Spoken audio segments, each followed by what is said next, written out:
السلام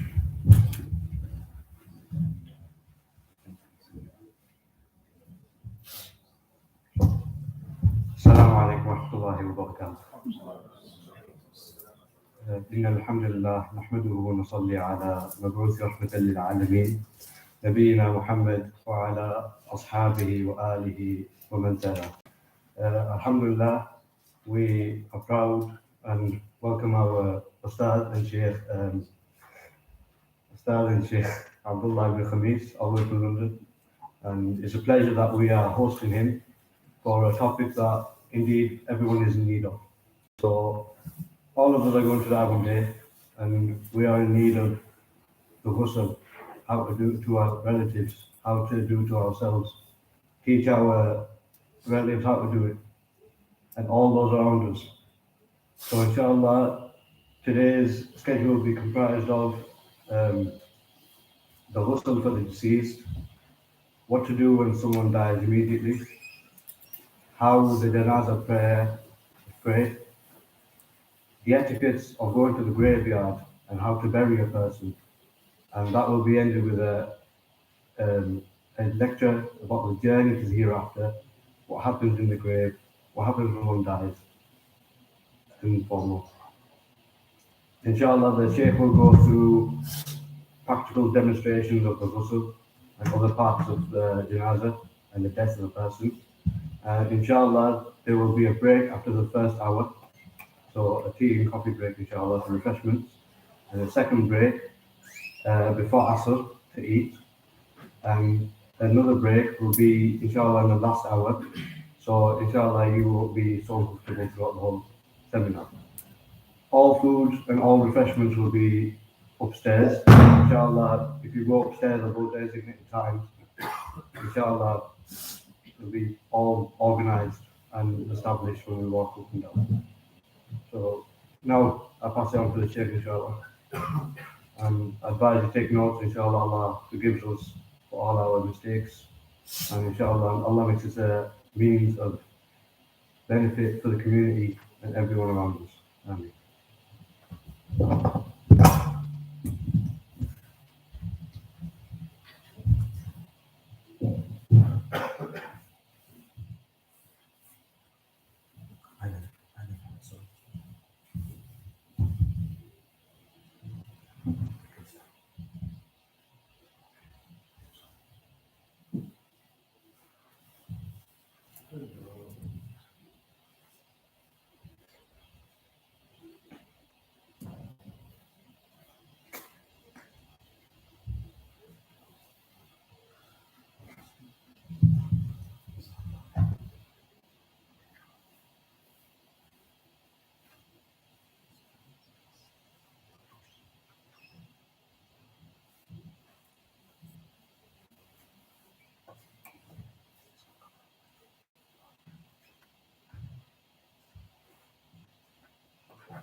إن الحمد لله نحمده ونستعينه ونستغفره ونعوذ بالله من شرور أنفسنا ومن سيئات أعمالنا من يهده الله فلا مضل له ومن يضلل فلا هادي له وأشهد أن لا إله إلا الله وحده لا شريك له وأشهد أن محمدا عبده ورسوله. يقول الله تبارك وتعالى في محكم تنزيله: يا أيها الذين آمنوا اتقوا الله حق تقاته ولا تموتن إلا وأنتم مسلمون. يا أيها الناس اتقوا ربكم الذي خلقكم من نفس واحدة وخلق منها زوجها وبث منهما رجالا كثيرا ونساء واتقوا الله الذي تساءلون به والأرحام إن الله كان عليكم رقيبا. يا أيها الذين آمنوا اتقوا الله وقولوا قولا سديدا يصلح لكم أعمالكم ويغفر لكم ذنوبكم ومن يطع الله ورسوله فقد فاز، والله فقد فاز فوزا عظيما. أما بعد، فإن أصدق الحديث كتاب الله وخير الهدي هدي محمد صلى الله عليه وسلم وشر الأمور محدثاتها وكل محدثة بدعة وكل بدعة ضلالة وكل ضلالة في النار. My dear respected brothers and all those listening First and foremost, I'd like to thank the ones that have put this event and this workshop together, because of course, كما قال النبي صلى الله عليه وسلم في الحديث الصحيح, as the Prophet صلى الله عليه وسلم told us in an authentic hadith, الذي رواه الترمذي, that which is reported in Tirmidhi, من لم يشكر الناس لم يشكر الله حقا. The one that does not thank the people has not thanked Allah Azza wa Jal, the Almighty, properly. So may Allah reward all of those involved. Before we begin, brothers that are not those that have any sort of issues, come closer together, except for the uncles that have issues or brothers that have issues, come closer together. The Prophet ﷺ, whenever he used to see the companions scattered, sitting in different places, he would tell them to fill the gaps, to not leave gaps for the shaitan. So we should be like one ummah, all together.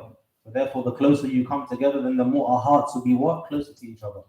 As that which separates me and you and the person sitting next to you is nothing but an Islam, brothers. So we should all bear that in mind. Just like Prophet ﷺ used to, when he used to, before he used to pray salah, what did he used to say? استووا واعتدلوا ولا تختلفوا فتختلف قلوبكم. You know, come together and don't be separated, that which will cause your hearts to be separated. And my name is Abdullah bin Khamis, and that is that which I prefer to be called. The brother Jazakallah Khair for his kind words.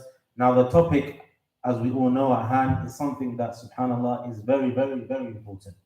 Before we begin, I'd just like to mention a hadith, or كما قال النبي صلى الله عليه وسلم, that which is reported. Prophet said in authentic hadith, ما اجتمع قوم في بيت من بيوت الله عز وجل, that people or a group of people do not get together for the sake of Allah Azza wa Jal. In one of the narrations it mentions in the house of Allah. Other narrations it mentions in a place.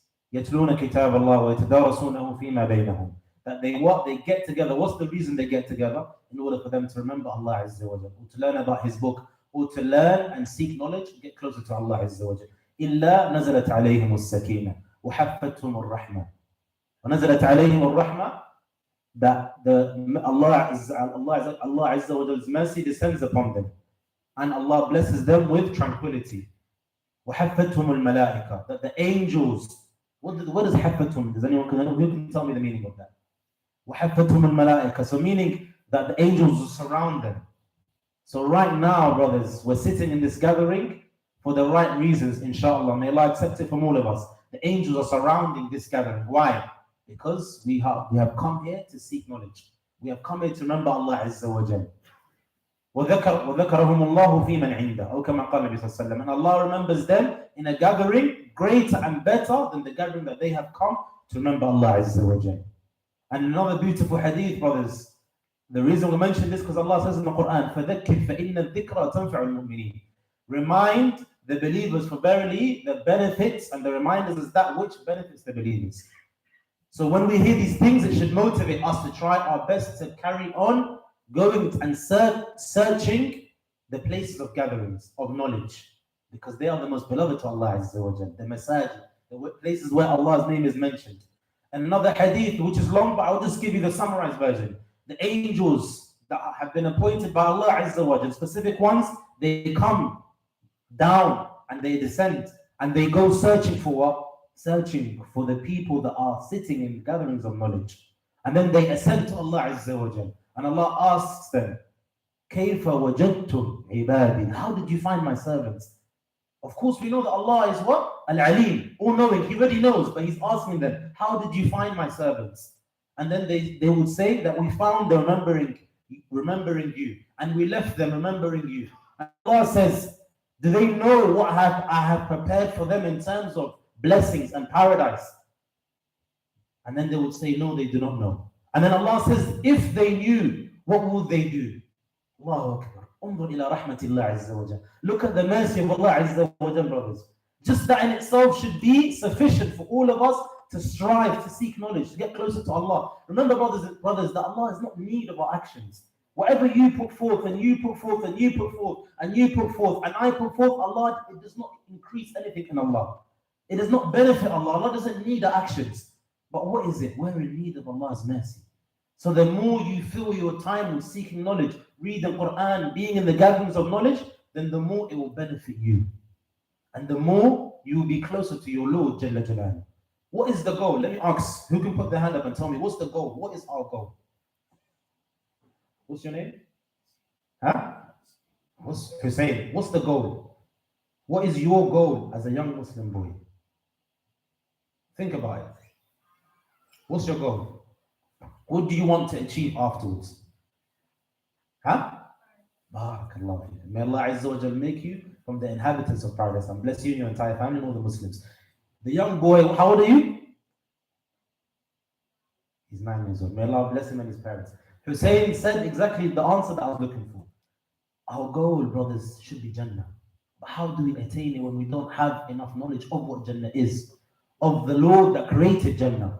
Jalla Jalal, Allah Azza wa Jal, the one that has blessed us. I see some uncles here, may Allah preserve you all and give you all good ending, and all of us that have grown white beards. Some of them maybe they've gone past the age of 50, 60. So therefore, we know that all of us is going to come a time when we're going to meet our Lord Jalla Jalal. But the real question is, how much of our Lord do we know? How much have we given back for the blessings that He has bestowed upon us? Allah Azza wa Jal has blessed us with so many things. But how many things have we given back to Allah Azza wa Jal in terms of worshipping Him? As the Prophet ﷺ asked the companion, "Ma haqqullah ala al-ibad?" What is the right that Allah has over His servants? Haqqullah ala al-ibad an ya'buduhu wa la yushriku bihi shay'an. That's the right that Allah has over us, that we worship Him alone and we don't associate partners. We don't commit shirk. Allah Azza wa Jal doesn't ask much from us, just to worship Him alone and to not commit shirk. And then what's the right? Ma haqqul ibad ala Allah. If we do that and implement that, tahqiqul tawheed, we implement tawheed, then what does Allah Azza wa Jal, what would Allah give us in return? And la yu'adhibuhum. Or kama qala Nabi sallallahu alayhi wa sallam, that He does not punish the one that implements tawheed and stays away from shirk. So the topic at hand today, as the Prophet sallallahu alayhi wa sallam used to say to his companions, and he used to advise them all the time, and he himself, and it was known and reported, brothers, look at how the companions were. Uthman ibn Affan, it was reported that many times the ayat of torment and punishment would be recited, and it would not make him cry or weep. But when he would go and visit the graves, what would happen to him? He would weep like a child, to the extent where it said his beard would be filled with tears, dripping down. So they would ask him, Ya Amir al-Mu'mineen, ma yabki? What makes you cry? O Amir al-Mu'mineen, leader of the believers. And he would say that this is the beginning of the hereafter. That 6 foot inch, and inshallah when we do it today, we'll try and implement and give like a picture so we can all realize this here would be the beginning of each and every single one of us is hereafter. And there's only 2 paths in the hereafter, brothers. There's only 2 choices, there's only 2 ways, there's only 2 paths, there's not a middle one. Imma adhab or imma na'im. Imma tadkhul al-jannah or imma tadkhul al-nar. Either you get filled with blessings and bounties, or you get punished upon that which you put forth. Or, meaning, in other words, you enter paradise or you enter the hellfire. So the choice is up to you as a person. What you put forth is that which you're going to see in your grave, which is the beginning stage of the akhirah, and also in the hereafter. As for that which we should do with regards to a person, and we would mention inshallah when a person death is approaching them, and the etiquettes and how we should be with regards to them, and then inshallah we'll actually enter the workshop, and then like the brother says, the rest of the day will continue being Allah. So we ask Allah Azza wa Jal to bless us, to bless this gathering, to make it sincere for His sake, because of course we know that nothing is of benefit unless it's sincere for Allah's sake. So I ask Allah Azza wa Jal to make it sincere, that which we put forth today, and all those that are involved in that which is behind the scenes, those are the ones that are doing more than the person that's actually delivering the lecture or the reminder. So may Allah reward them, make it sincere, make it testify for us, and make it a means of this gathering that they were here today for all of us to meet in Jannah. May Allah Azza wa Jal give us and grant us all Jannah Firdaus al-A'la, and to make us all reunite in Jannah and discuss about this day. Allahumma ameen. So with regards to when someone is sick, what should be the first thing that the person that is related to them, related to that person that is sick, or knows them, what should they do? It's a question, Ikhwan, it's a question. Before that, if you know someone is sick, what should you do? Visit them.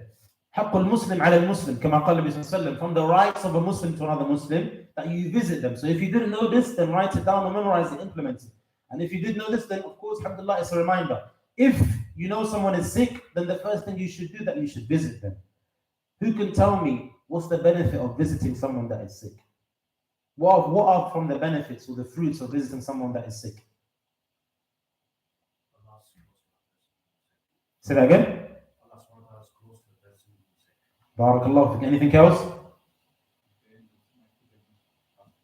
Barakallahu fikum. The angels also ask you to what? To be forgiven. Because of course, you know, when you make a dua and what have you. The next thing I was going to mention is making dua for them. If you can't visit them, at the very least, make dua for them. At the very least, you make dua for them. Okay? Let's say you've heard someone is sick, make dua. It's not a must for you to be related to them. It's not a must for it to be someone from your household in order for you to make dua for them. A benefit I'll give you all that I remember the Shaykh mentioning. I remember Shaykh Abdul Razak, he mentioned this benefit. And it's something that will benefit all of you if you did not know. When you make dua, many of us were selfish. We make dua for ourselves or maybe just our family members. But did you know that if you make dua and you ask Allah, for example, the dua, Allahumma khfir al-muslimeen wal-muslimat, al-ahya' minhum wal-amwat, Allahumma shfi mardana wa marda al-muslimeen. If you make dua for those that are alive and those that have passed away, the deceased, for Allah to forgive them, then that comes back to you. Each and every single Muslim you make dua for, which is Jami' al-Muslimin, all the Muslims, you will also be forgiven. So how much more chances do you need for you to get your sins being forgiven? SubhanAllah. Just making simple dua, just uttering from your tongue. You don't know someone is sick, make dua for the whole ummah, for Allah Azza wa Jalla to cure them. Because then that dua is going to be written back to you as well, inshallah. So these are from the things that we should try our most best to do. If someone is sick, you should visit them. You should make dua for them. Anything else? That's from supplicating, making dua. Anything else? You should also tell them to have good thoughts about Allah Azza wa Jalla. So if you're in their presence, or you can text them or reach out to them, tell them to have good thoughts about Allah Azza wa Jalla. You should also tell them to be patient. The Prophet ﷺ says to us in authentic hadith, عَجَبًا لِأَمْرِ الْمُؤْمِنِ. It's amazing the hal and the state of a Muslim. إِنَّ أَمْرَهُ كُلَّهُ خَيْرٌ. All of his affairs are all good. وَذَلِكَ لَا يَكُونُ إِلَّا لِلْمُؤْمِنِ. And that is not for anyone except for a believer. إِنْ أَصَابَتْهُ ضَرًّا. If he's afflicted with a calamity or hardship, صبر فكان خيرا له. He's patient, and that is better for him. وإن أصابته سرًّا. What does he do? If he has been gifted or blessed with something that is good, a blessing, then he is thankful and he shows gratitude to Allah Azza wa Jalla.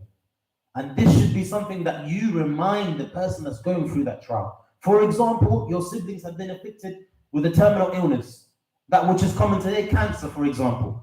They have cancer. Remind them that wallahi, my dear brother, my dear sister, grandmother, aunt, friend, uncle, father, son, whoever it may be, daughter, that which is upon you now, that which you've been afflicted, is nothing but khair for you. Because either two things, brothers. Either Allah Azza wa Jal wants to forgive them of their sins, and their actions are not enough. Or Allah Azza wa Jal wants them to reach a position in that which they have asked for in Jannah, and their actions that they've put forth is not enough. So that's why Prophet says, what does he say in the hadith? عَجَبًا لِأَمْرِ الْمُؤْمِنِ. It's amazing the state of a Muslim. Of course, as human beings, we have emotions. So at the time, maybe I'm saying this now, but I would need for all of you, if I was afflicted, to remind me. Because at the time when I'm going through that specific trial, it may be difficult for me as a person, human being, to implement that. Because knowing something is one thing, implementing it is harder, and it's a different thing. So that's why we should do what? Stick to that which Allah Azza wa Jalla has told us and the Messenger. Allah says, فَذَكِّرْ فَإِنَّ الذِّكْرَى تَنْفَعُ الْمُؤْمِنِينَ. So if I'm in that position, I may know the hadith, for example, or another brother or sister may know that hadith, that this is all good and it's a calamity and it's a test and a trial, but you need to remind them, because the reminders benefit the believers. So that's something you should do as well. Remind them that which they're going through is good for them. And what does Allah say in the Quran? فَعَسَىٰ أَن تَكْرَهُ شَيْئًا وَهُوَ خَيْرٌ لَكَ. Okay, you may dislike something and it's good for you, and you may like something and it's what? Bad for you. وَاللَّهُ يَعْلَمُ وَأَنْتُمْ لَا تَعْلَمُونَ. Allah knows and you do not know. وَخُلِقَ الْإِنسَانُ ضَعِيفًا. We have been created weak. نَسْتَعْجِلْ. We hasten to say things and to think things as well. So when they've been afflicted with something, that's when you as a brother or a sister needs to be present to remind them constantly. Akhi, isbir. Brother, be patient. Sister, be patient. You don't know what's going to await for you. Maybe Allah has given this to you as a blessing in disguise to save you from something that you may have done or something that may occur. So all of these things are important because at times we get weak. Shaitan may come to that person, and then what's going to happen? When Shaitan comes to that person and they're weak, in terms of physically, they're weak. They're not able to make dua as they would do because they're not healthy. And that happens to many of us. When we're weak, we forget. And then we start to think bad of Allah Azza wa Jalla. Then we say, why me? I prayed yesterday. Why me? I've done this. Why me? Why me? Why this? Always have husnul dhan. So remind them in that moment to have good thoughts of Allah Azza wa Jalla. That is very, very important. Alaysa Allahu bikafin abda? Isn't Allah sufficient for His servants? So remind them to have patience at that moment of time. What else? Can anybody think of anything else? So we've mentioned you should visit them. You should make dua for them. You should remind them to say good things. Another thing as well is to aid them in anything they need. For example, if you give them something from natural remedies, if it's medication, if it's going to aid them after the will of Allah Azza wa Jal. So you aid them with that which they need. Another thing as well that you should do, if they're in a terminal state, meaning that they can't physically provide for their own family members, then you should also, if you're able to, help them as well in terms of looking after their family members. Maybe they can't move, maybe they have to be in hospital until they meet Allah Azza wa Jal. So these are from the things that benefits a believer. They benefit a believer when you visit the Muslim. And of course we know that من كرب عن مؤمن كربة من كرب الدنيا, okay, then Allah Azza wa Jal, the hadith mentions when the Prophet ﷺ says that whoever takes off and alleviates a difficulty, a calamity from a believer, then Allah will take off that difficulty from him on the day of judgment. Allahu Akbar. Wallahu fi awni al-abd ma kana al-abd fi awni akhi. Allah Azza wa Jal will constantly help the believer. So as long as the believer helps his brother. Another hadith, what the Prophet ﷺ said to us, لا يؤمن أحدكم حتى يحب لأخيه ما يحب لنفسه. Okay, none of you is a true believer until he loves for his brother what he loves for himself. So the opposite of this, brothers, is that if you love for yourself to have good health, then when you see your brother not having good health, you should also hate to see him in this state, which will cause you to help him and to aid him. To help him and to aid him.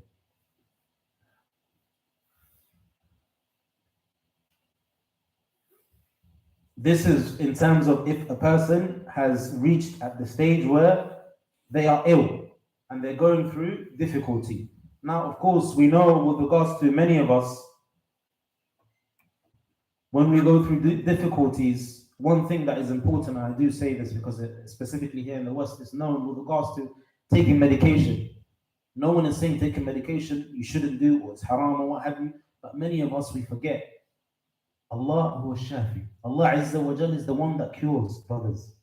The medication is a means, but many of us, because we've been born and raised in this country, or we've been used to the whole system of taking medication, we start to believe that that's our cure, that medication, that tablet is going to cure us. Forgetting, and this is also means that you have a deficiency in your tawheed, in your belief in Allah Azza wa Jal. Because the medication is not curing you, it's a means. So therefore remember and know that that which is the only one that's going to take away that specific illness is the Almighty Allah Azza wa Jal. So always bear that in mind as well. The medication is just a means. It's just a means.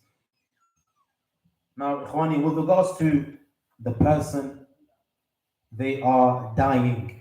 Okay, let's fast forward to the section of the person is actually on their deathbed. So they're dying in their last stages. Just before we get to that, the last thing I'll mention is try to also remind that person that knows that they're about to die, or they are able to physically do something in terms of actions, but they're dying, to try their best to put forth that which they can. because that's also a blessing in disguise. For you to actually know that you've only got a short period of time due to your illness, not to the ilm al-ghayb, to the unknown knowledge, but generally due to your time that you've been given.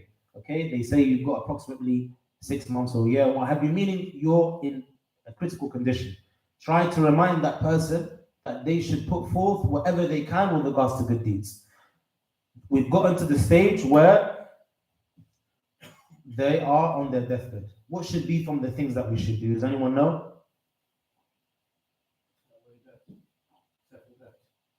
Barakallahu feekum.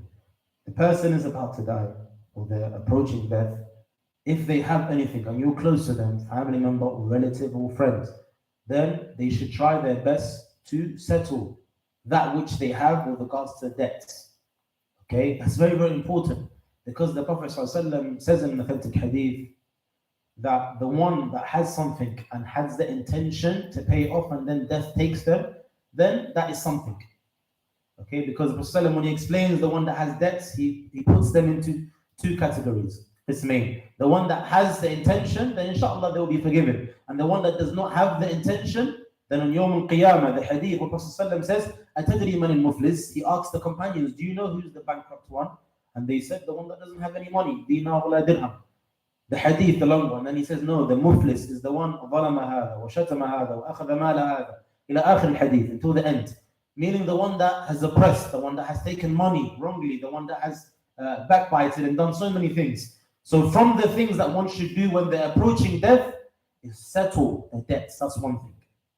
Pay off the debts. If they're not able to, then the family members should do so. Another thing that they should do as well is to ask for forgiveness. If they've oppressed someone and they know they've oppressed someone, they should either reach out. And the ulama, they explain this, brothers, because many times people ask questions, what if I've oppressed someone so many times and I fear that if I reach out to them and say to them I've oppressed them, it's going to cause more harm, more friction between me and them. The ulama, they mention if this is the case, then you should mention them in good as you've mentioned them in bad.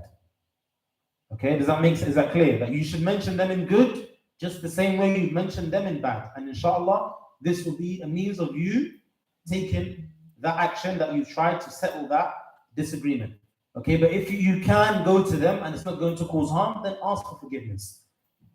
Okay, so I do ask each and every one of you, if I've oppressed you in any way, to forgive me. But there's something important, ikhwani wallah. It's very, very important. It's actually serious. Many of us forget. We've oppressed so many people and we just carry on living life as if nothing would happen. Inna Allah la yuzlimu ahada. Allah Azza wa Jalla does not oppress anyone. As the authentic hadith that's mentioned in Arba'in al-Nawawi, were hadith Qudsi. So the words of Allah Azza wa Jalla, hadith Qudsi, where Allah Azza wa Jalla mentions, إِنِّي قَدْ حَرَّمْتُ الظُّلْمَ عَلَى نَفْسِي وَجَعَلْتَهُ بَيْنَكُمْ حَرَامٌ فَلَا تَظَالَمُوا. Or كما قال, that I have made oppression haram upon myself. And also amongst you as well, oppression is haram. It's not allowed. So do not oppress one another. Okay? الظلم ظلمات يوم القيامة ترى يا إخوان. الظلم ظلمات on the day of judgment. Meaning, what does it mean, الظلم ظلمات? Meaning the one that has oppressed on the day of judgment, it will not be left. It won't be left. Brothers, we have to bear this in mind and understand. Many of us, we live this day and age today because we're comfortable. We've got a house, we've got a roof over our head, we've got family, we've got wealth, we've got cars. We go on holiday and we've oppressed so many people. And we just think we're going to get away with it. Wallahi, wa billahi, wa tallahi, you won't get away with a single thing that you did to someone. So if you've oppressed someone, settle it today. We're in the month of Sha'ban, approaching Ramadan. Settle it if you can. If you know that you can't settle it, as I've mentioned, then mention them in good. Mention them in good. The one that you have oppressed. Just because they're lesser than you in power, in status, in wealth, in position, it does not give you. We constantly forget. So that's also from the things that you should try and do. Another thing as well, but of course, the brothers mentioned that someone else would come and cover the topic with regards to the wills and stuff like that, inheritance. But you should also do wasiyah. This is something that's important. If you have children specifically, if you can do a wasiyah, what does that mean in English? Ikhwani, wasiyah? It's a will, exactly. So if you can do wasiyah, if you can do the will to your family members, even if you don't own anything, but try and advise them. If you know death is approaching you, even beforehand, try and live constantly as if you're doing a will. What do I mean by that? I don't mean the bid'ah, no. I mean, when you're alive with your family members, try and raise that family upon Islam and teach them certain things. So when you're gone, they know that they should also carry on doing righteous good deeds. You know what's very important, Ikhwani? Many of us, we forget as well. Children that are young, it's like a sponge. It soaks in everything. التعليم في الصغر كالنقش على الحجر. When you teach a child when they're young good things, they absorb it in and it sinks in. And then it will be that specific investment you made in them when they're young that will benefit you when you enter your grave if you die before them. Why? Because they'll make dua for you, inshallah. So also teach them Islam. We're not saying forget and don't teach them secular studies and education and what have you, because of course it's important to be educated and to learn. But the number one thing that you should teach your children is not materialistic things. It's not just to have the main thing. Number one is education, education, education, and then Islam. As Prophet ﷺ, when he used to make dua, لا تجعل الدنيا اللهم لا تجعل الدنيا أكبر همنا. Oh Allah, do not make this worldly life, this dunya, my main thing, the most important thing that I have, that I dedicate myself to. It should be the akhirah, ikhwan. That's our real home, our real abode, is the akhirah, the hereafter. So from these things that we've mentioned, you should do them. The clearing of the debts, anyone that you've oppressed, anything that you need to settle off, that you should all do this before you approach death and before you're taken away, before your soul is taken away. Advise your family members as well. From the things as well, advise your family members, specifically the women folk, with regards to doing innovation that will harm you as a person being deceased. To not wail, to not leave flowers. And we're going to touch on this when we actually do the workshop. But these are from the things you should advise them. I do not need anyone to come from you. If you truly love me, or my wife, daughter, and what have you, grandmother, mother, don't wail, don't come and start crying on my grave. Don't sit on my grave. Don't leave flowers on my grave. All of that, ikhwan, is not going to benefit them. What's flowers going to do to them or for them when they're 6 foot under? Don't say, it's a tradition, it's culture.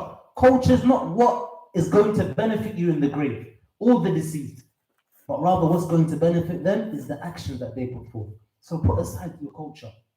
And I say this because many of us Muslims today, we put culture first and then Islam. That's wrong. It should be Islam first. We're not saying don't love your culture, don't respect it. No, of course, one should be wise. You should love your culture. You should respect it, no doubt, as long as it does not go against an Islam, which is the asas, the foundation. That should be first. Always put Islam first, even if it's something that you don't like or you're not comfortable with. But rather, it's because you're doing it for Allah Azza wa Jal. If they have reached the stage when they are actually on their deathbed and they're dying, then from the things that you should do, and write this down, Ikhwani, please, that the Prophet ﷺ says, لَقِّنُوا مَوْتَاكُمْ, which means that you should help them and remind them and tell them to say, La ilaha illallah, Muhammadur Rasulullah. Tell them, La ilaha, the kalima of Tawheed. This should be something that you should always tell. If Allah has blessed you, and I say a blessing because if you now know that this is my family member or my friend and they're a Muslim, even if they're not Muslim, someone is dying on your arms, on your palms, they're dying and they're not a Muslim, give them da'wah there and then. You can be the means of them entering paradise after the fadl of Allah Azza wa Jal and the bounty of Allah Azza wa Jal. You can be the means of them entering paradise. Tell them about Islam. How many times we hear on the internet, we hear stories that a person was on their deathbed, someone came and gave them da'wah, spoke to them about Allah, do you believe in one Lord and what have you, gave them the shahada, and that was their last word. They'll enter paradise. If La ilaha illallah was their last word and they accepted Islam, then we know al-Islam yajubbu ma qabla. Islam annihilates and takes away everything that preceded it, everything that came before it. So if someone lived their life 60 years, 50 years upon disbelief, they weren't Muslim, they did all the bad things, and they accepted Islam and died, they'll enter paradise. And we all know, of course, the story of the Sahabi, the companion, that he was from those that accepted Islam, and then he entered the battlefield, and then he fought in battle, and he was shaheed, and he, of course, accepted Islam, and he died as a martyr. And he didn't pray a single salah, didn't make a single rak'ah. He entered Islam. Prophet said to the companions who were fil Jannah that he is in heaven, he's in paradise. So it doesn't necessitate for the person to be a Muslim for you to give them da'wah, tell them to say La ilaha illallah, meaning give them da'wah from the Muslim. If they're Muslim, then try and help them and motivate them to say La ilaha illallah. To say La ilaha illallah. That's from the things. Second one is, if someone is at that stage where they have a critical condition, many times you see them give up in belief of Allah Azza wa Jal. So they start to wish for death. And this is La yajuz in Islam. This is not allowed in the state of Islam. Why? Because the Prophet ﷺ said in authentic hadith, La tatamanna al-maut. Do not wish for death. One should not wish for death. Okay, so this is also something, Ikhwani, as well. Please write this down and try and remember it. When someone is approaching death and you see them and they're telling you that they want to die, there's too much pain, I can't take it, remind them, do not wish for death. Do not wish for death, but rather, Prophet ﷺ, look at how merciful he was. As Allah mentions in the Quran, وَمَا أَرْسَلْنَاكَ إِلَّا رَحْمَةً لِلْعَالَمِينَ. We did not send him down except as a mercy to mankind. He gave a solution for the one that maybe is in that stage where they can't take it. What did the Prophet ﷺ say? The Prophet ﷺ said in authentic hadith,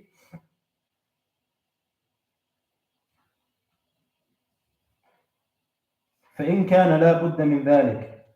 Okay, that if it's something that one cannot take with regards to, that they're at that stage where they're going through difficulty and it's too much for them,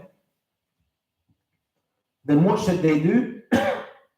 They should say, فَإِنْ كَانَ الْمَوْتَ خَيْرًا لِي. And inshallah, I'm going to get you all the actual meaning, inshallah, in translation.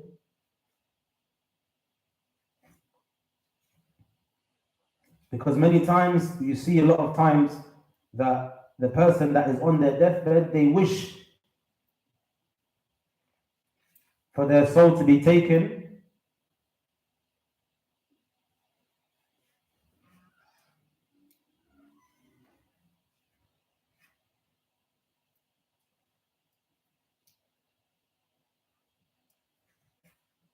And at the same time, for them wishing that is something that is not good. The Prophet ﷺ says, "La tamanna al-maut." Do not wish for death. And one of his uncles at the time, as is mentioned in the long hadith, that he told him this in reply when it was too much for him. And he says, فَإِنْ كَانَ لَا بُدَّ فَاعِلًا. That if it's something that you can't do anything else but this, meaning wishing for death, which you shouldn't do, فَلْيَقُلْ اللَّهُمَّ أَحْيِنِي مَا كَانَتِ الْحَيَاةُ خَيْرٌ لِي. Oh Allah, keep me alive, so as long as me staying alive is good for me. Okay? وَتَوَفَّنِي, and grant me death إِذَا كَانَتِ الْوَفَاةُ خَيْرٌ لِي. If death is better for me. And this hadith is authentic. So that should be something you should tell the person that is at that stage. Because of course everyone has different they have different capabilities and being able to withstand pain and what have you. But you should tell them not to wish for death, but rather to say this. So the first thing is, you should make them say La ilaha illallah. Because of the authentic hadith, that if one says this and dies upon this, then inshallah they'll enter Jannah. Yes, brother. What is the comatose? Not in the sentence. I can't hear. What is the comatose?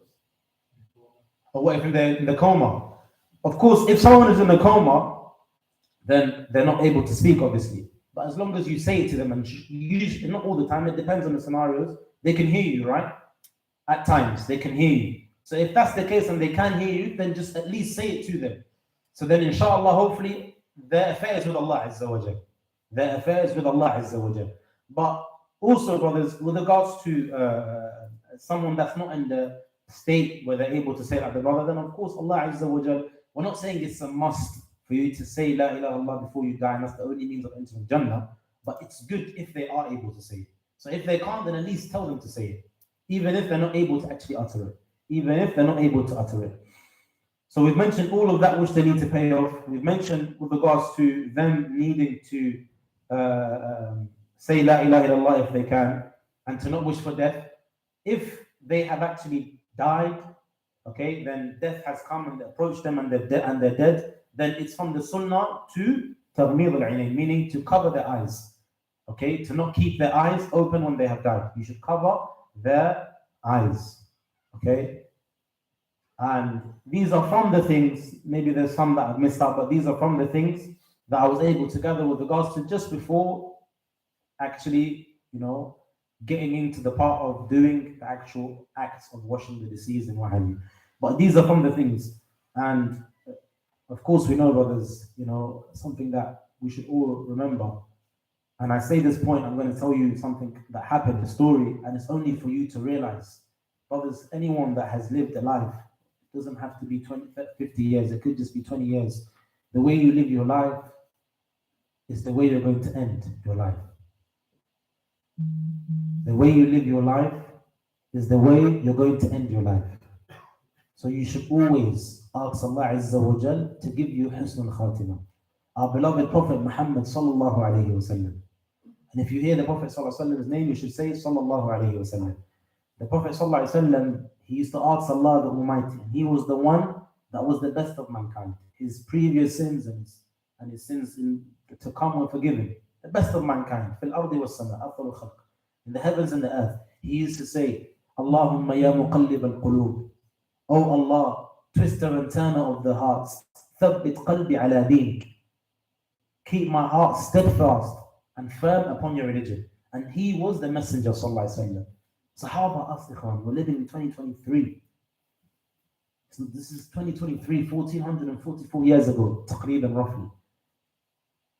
Look at how much fitna is around us. So we're in dire need of saying it. We should be saying it constantly. And he used to always ask Allah to give him a good ending. And he was the Prophet. So we should always be constantly from those that ask Allah Azza wa Jal to give us a good ending. And we should be from those that ask Allah Azza wa Jal to make our ending easy and to make our death easy and to give us good ending and to also make our affairs in the barzakh inside the grave easy as well. We shouldn't have this kibr, this pride in our hearts where we don't ask Allah, we don't make dua to Allah Azza wa Jal. Because rather we should know that Allah Azza wa Jal loves the believers that cry upon Him and make dua to Him. As Allah mentions in the Quran, وَإِذَا سَأَلَكَ عِبَادِي عَنِّي فَإِنِّي قَرِيبٌ أُجِيبُ دَعْوَةَ الدَّاعِ إِذَا دَعَانِ. If they ask you about me, then tell them I'm close. And I respond and answer the supplications of the supplicator that has called unto me. So we should always make dua to Allah Azza wa Jal. But if you've lived a life, for all those listening, if you've lived a life of rebelliousness, of sins, and you've engrossed in that, sin after sin, then also don't be from those that lets the shaitan make you deviate from the truth, where you don't ask Allah Azza wa Jal to forgive you because you think you've done too much. Brothers, we should know, none of us here, there's no difference between me and you and the person in prison and the person that has killed 1 million people. What's the difference? The Prophet ﷺ says to us in authentic hadith, كل بني آدم خطاء. Each and every single son of Adam is a sinner, has deficiencies. وخير الخطائين التوابون. And the best of those sinners and those that commit sin and those that do wrong are the ones that repent to Allah Azza wa Jal. Allah Azza wa Jal mentions in another authentic hadith, كلكم تخطئون بالليل والنهار. Each and every single one of you commit sins day and night. And I am the one that forgives the one that asks me. فاستغفروني أغفر لكم. And I forgive you. Allah Azza wa Jal mentions in the Quran, and this is also something that we should always try and remember as well. قل يا عبادي الذين أسرفوا. To all those sinners, and we're all sinners, but those that think that their sin is too much, Allah is telling you, say to them, the ones that have transgressed upon themselves, in what way? By committing sins. لا تقنطوا من رحمة الله. Do not despair from the mercy of Allah Azza wa Jal. لا تقنطوا من رحمة الله. Don't think that your sin is too much for Allah Azza wa Jal to forgive you. إن الله يغفر الذنوب جميعا. Allah Azza wa Jal forgives all sins. إنه هو الغفور الرحيم. He's all forgiving. So always bear that in mind, brothers. Always bear that in mind. Remind people that are weak. Many people that get weak and commit sins, they indulge more in sin because they think that they are too bad or their sin is too great for them to be forgiven. But that's wrong. If you've committed sin, there's still a chance for you. Repent to Allah Azza wa Jal before it's too late. Because then when your soul is taken and the day of judgment comes, then it's going to be too late. Inshallah, we'll begin bi'idhnillah. I don't know, should we begin now? Okay. What time is Salat al-Asr? Yeah, I think we should begin now, inshallah, with regards to actually the person has died, and inshallah, we'll do the practical steps of how to actually go about washing the deceased and what you need to do on the ahkam and the sunnah, inshallah. So, who's going to volunteer for me? Is it going to be Adam? No? Quick question before that. What's the position of using morphine as a painkiller and relieving pain in a person with asthma? Okay, to be honest, I'm not a doctor, that's not my field, and I stay in my lane. But generally speaking, Allah knows best with regards to the hukm of the Allahu A'lam. But of course, we know that certain things, like for example, cancer, there's been research about, taking certain things and it helps. But that's something that one should, ask a scholar with regards to actually taking something in terms of is it allowed or is it not allowed. Allah knows best. There have been articles published based on this for palliative care for people who are dying, especially with patients. And it has been agreed upon when somebody is bleeding or and that's not being on the top line if they need it. I think published based on I think consultation with all the Barakallahu.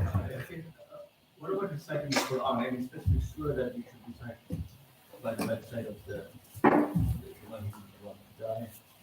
But what's the reason behind it? I mean, just like you're constantly reminding him to say the kalima. So is there any reason to recite any specific surah which would help him for him his death to be easier? Is there any?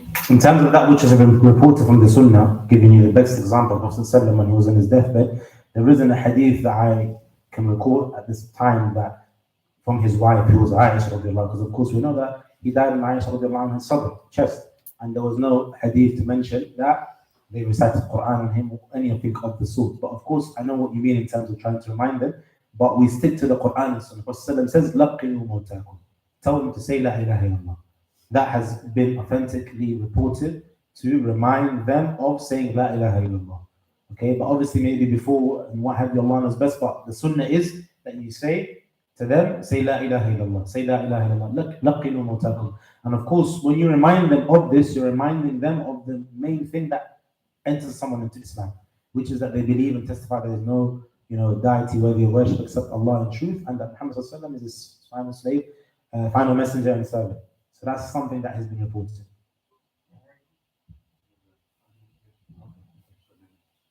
So the brother just said, inshallah, we'll have a 5-minute break for water and what have you, then we'll start the evening.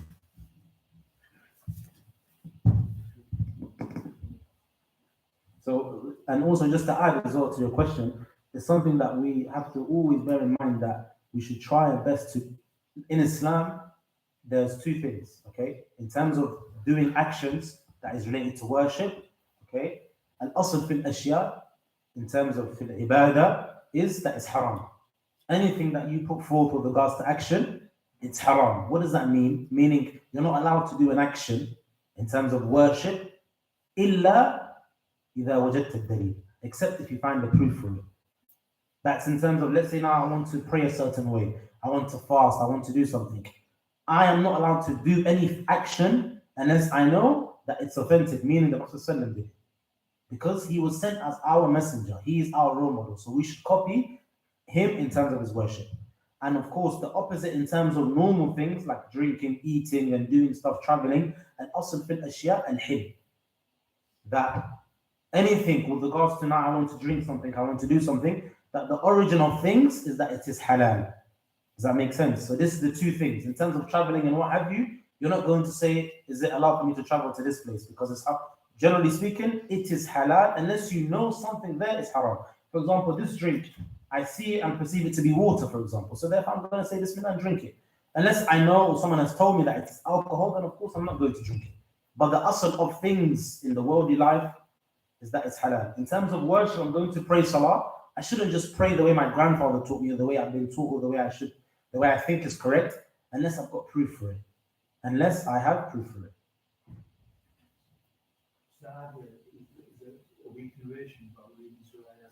Yeah, all of these stuff. Yeah, see, if you read Surah Hameen, you're going to get given rizq.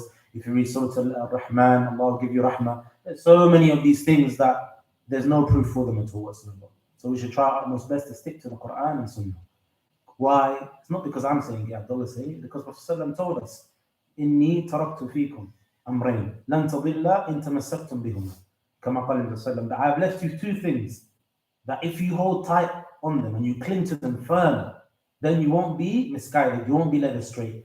Kitabullah wa sunnati. The book of Allah Azza wa Jalla, the Quran, and my sunnah. These are the two things that we should always try our most best to stick towards.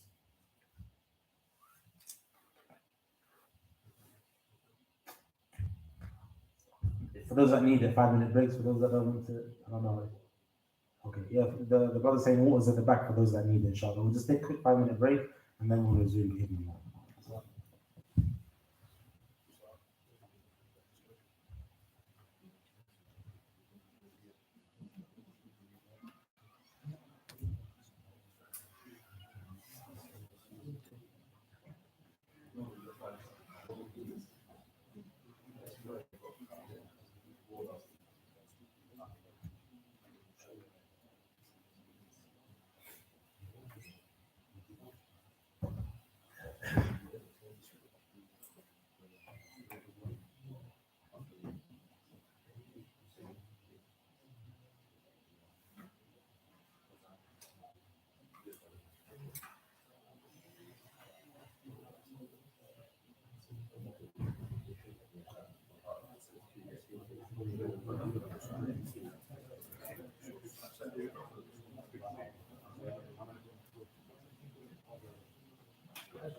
You have to like train them.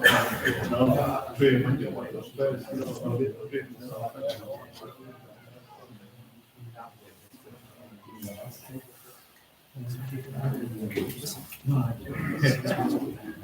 Yeah.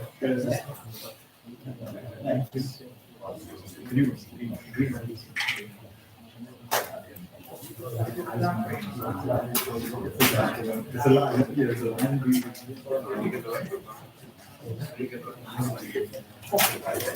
Would you like that? Yeah, I don't like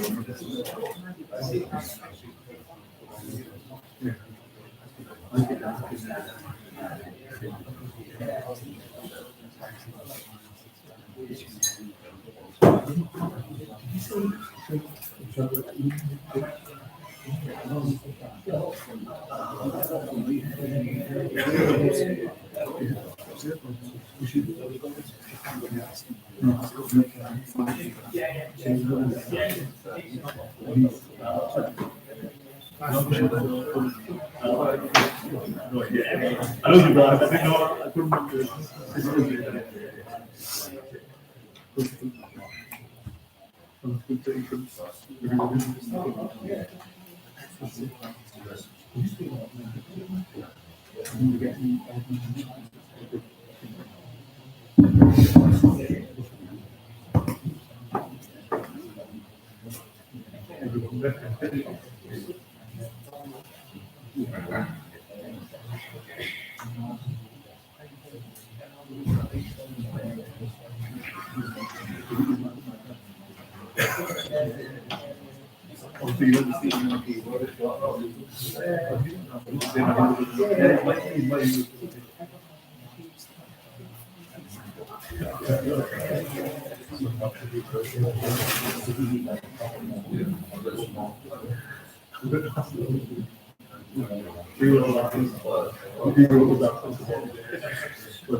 Brothers, if you don't mind, I'll just make this space in the front so we can, inshallah, we'll start with demonstration as well. We'll be doing that in front here, so you can come on over. You can come over on the side as well, inshallah.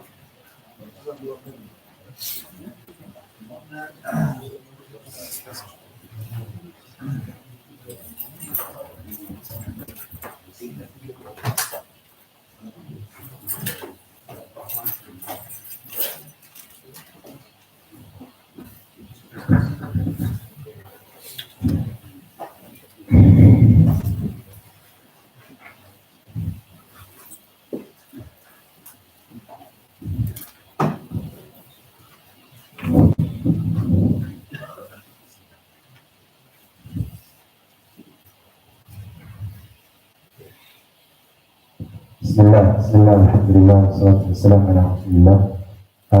So now, inshallah, we're going to just demonstrate bi'idhnillahi ta'ala with regards to how to actually wash the deceased, what happens. Huh? We've got volunteer Robert and man, and Allah reward him. Okay, just take it there. That's all.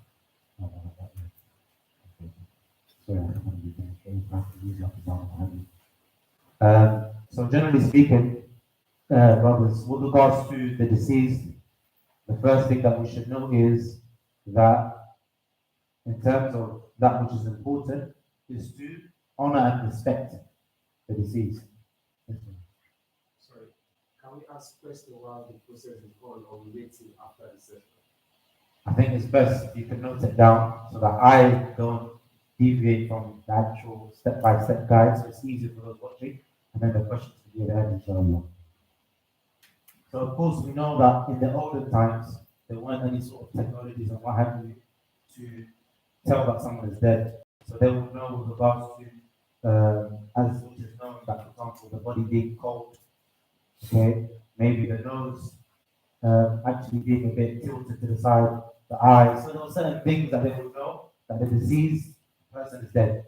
Of course, now we have edges and we have technology and what have you that to tell that body is dead, the person is actually dead. So we mentioned earlier that one of the things that one should do is, if someone is dead, to cover their eyes. Okay? And you cover their eyes. And that is something that is from the Sunnah of the Prophet ﷺ. Okay? And we know that Prophet Siddiq, when he entered the room and the Prophet ﷺ was there, and he saw that it was the Prophet ﷺ, he entered the room and then he covered his eyes, and also that which is allowed, we're going to go into it as well, other things as well. We'll just stop there. So, what we're going to be discussing here is someone that has died a natural death. Okay, a natural death. Because of course we know that some people don't die a natural death. And we're not going to discuss that. We're going to discuss someone that has died a natural death. But of course we know that, let's say for example, their death has left them injuries. On certain body parts they have injuries, then, and we know that water will affect their body, then that which the ulama say is that you should do tayammum. You should do tayammum if their body will be harmed with that water. But what we're discussing today is with using water.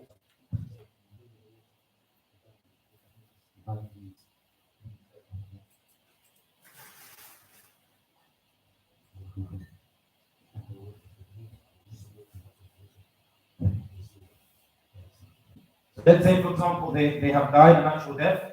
That's what we're going to discuss. Also, if someone has died due to a car crash and they have body parts, their limbs are in pieces. And of course, as well, that which is able, as the Prophet says, fear Allah Azza wa Jal as much as you can. You wash that which you're able to wash. Okay? You wash that which you're able to wash.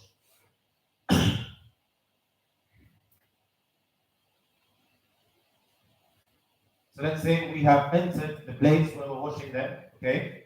The first thing that you should do is you cover them. Okay? You cover them. Now, when I say cover, for a man, of course, we know where's the part of awrah for the man? من السرة إلى الركبة. Okay? So from the belly button to the knees, below the knees. So the belly button is here. You cover them until the knees. Okay? That's what you should do. Okay? You cover them from the belly button to the knees. Now, as for them, if it's a woman, we know that if it's a woman, that exists from the chest, upper chest, until also lower than the knees, okay? And this is something that I wanted to remind all of you that with regards to the awrah of the Muslim when they're alive, it's the same thing of the awrah of them when they're dead. As the Prophet ﷺ says in the hadith, من غسل وكفن وستر غفر له 40 كبيرة. Okay, whoever washes, okay, the deceased and puts them into their coffin and puts them into their grave and what have you, okay, and this makes all of that which they've seen and what have you, does not conceal it to anyone. They don't disclose it to anyone else. They conceal it. Then they will be forgiven 40 heavy things. Okay, meaning it's something that you should know. Satr al-awra lil-mayyit kamithlu satr al-awra lil-hayy. Okay, satr al-awra, covering the awra, the body parts. That is awra as a Muslim. As they are when they are walking the streets, they have covered themselves. It should be the same respect, and you should honor the Muslim, male or female, when they have died and passed away. Okay? That's something that's very important because many Muslims are heedless of this point. And when it comes to their washing, especially back home and what have you, or even here in the West, we do not take this matter of high importance. It's something that's very, very crucial and important. That when the person is deceased, you also make sure that you protect their aura. Just because they're dead, it doesn't mean that you don't respect them. Okay? Now, with regards to that, which you should do is you should try your best. And of course, we don't have the we don't need to do it. I'm going to give you all an example that you've covered them. Okay, so we've covered the brother. We've covered the brother, man. And of course, we should underneath once again to respect and have dignity of the brother and honor him. You should use something from the scissors that cuts and take off their clothes. If it needs to cut, you take it off. If you need to take it off, you have another brother helping. Okay, and we take off the brother's clothes and with this clothing on top to cover his aura. Even if we're related, same thing. We need to cover the aura. Okay, so you take off their clothing. So you remove it. Okay, and if you need someone who can hold it like this, another person holds the other end. Okay, and then you remove without looking. Okay, you remove without looking. Then afterwards, of course, you get water. Okay, so you get water.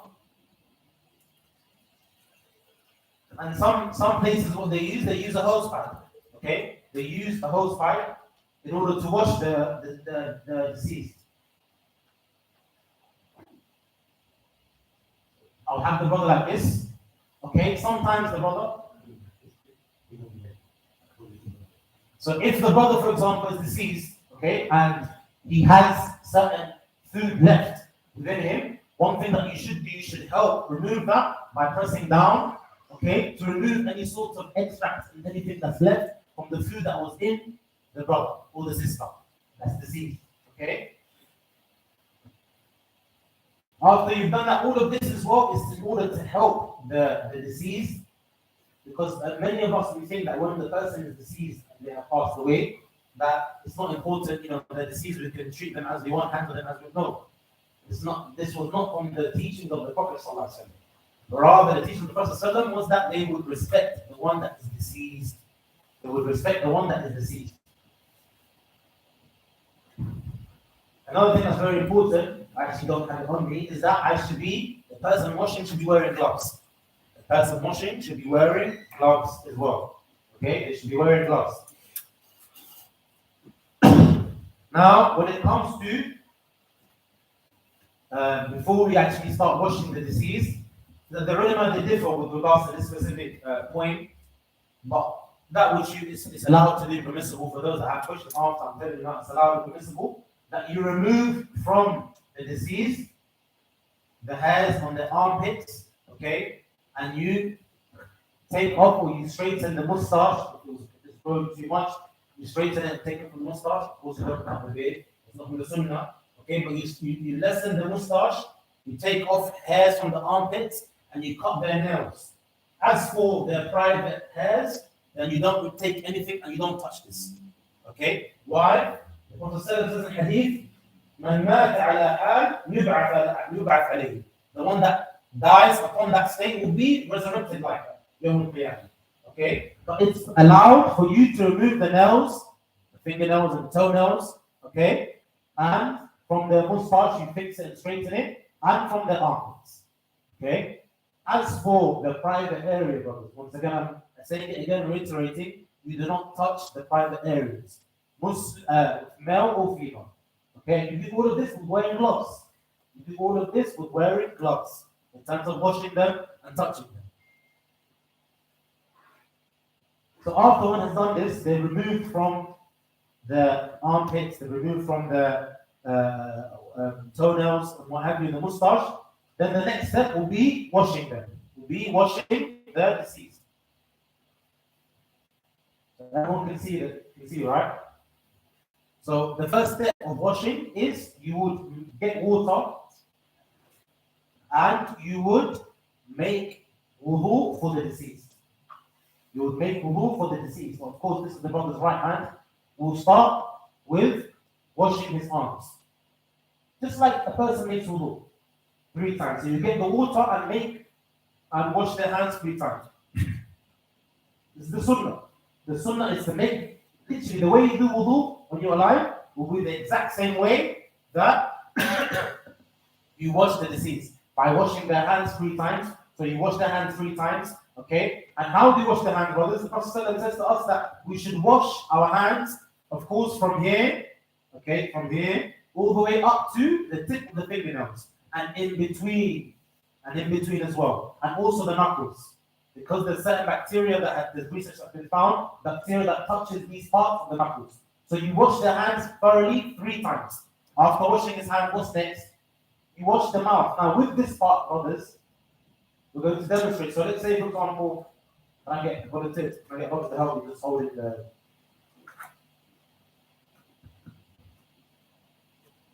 I think maybe it's better for practicality if we can actually maybe put something underneath in case we get water. Yeah? Please.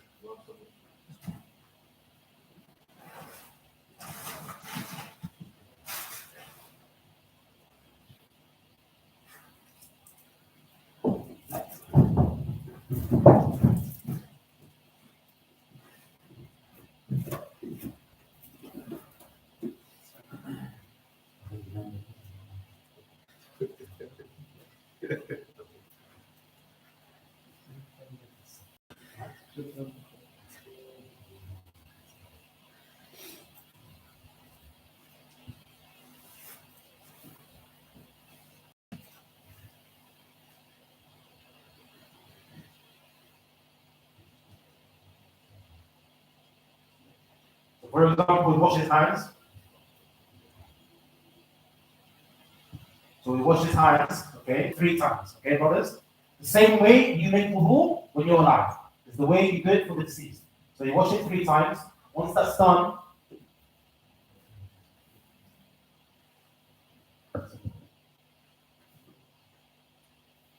then afterwards I'll enter water into his mouth, okay? And then I would circulate my finger in his mouth and make him, of course, take it out as well slowly. Okay? I'll do this slowly. The intent is not to pour water and gush water in his mouth. No, it's just to wash the inside of his mouth. Okay? Just wash the inside of his mouth. And what's best as well,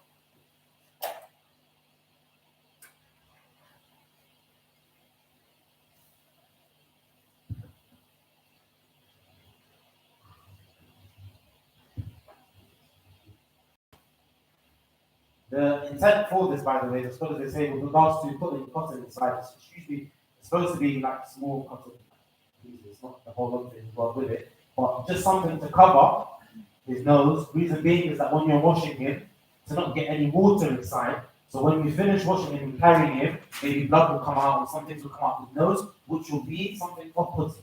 Okay, because also when a Muslim person is being washed and what have you, you want to also help keep that nice smell until you enter into his grave. There's a sense of respect for us, and wallahi, this is from the blessings of the religion of Islam. There's no other religion that teaches that which we have been taught by our Messenger sallallahu alaihi wasallam. So you put the cotton inside his nose like that, just to stop any sort of excess water reaching his nose. So we wash his hand 3 times, and then we put water in his mouth, okay? And of course, when you put water in his mouth, so we put some in his mouth, along his nose, and taking it out. Okay, in his mouth and his nose and taking it out. Okay, 3 times. Done the hands 3 times, the nose and the mouth 3 times. And then afterwards we wash the face. Okay? Obviously it would be better, but because the angle I'm at to use my right hand, I'll just use my right hand now just to support it. So I'll wash his face, and where do we wash the face from?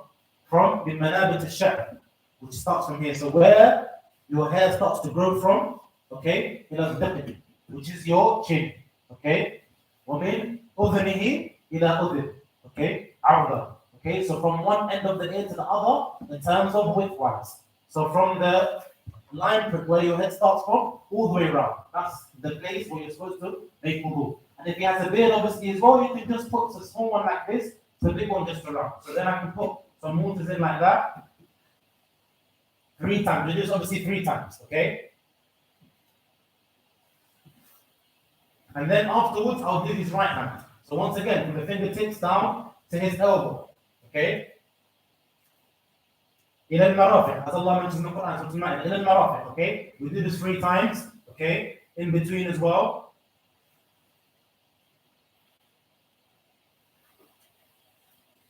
And then we'll do his hands as well 3 times, okay? Same thing as well, just the same way you make wudu.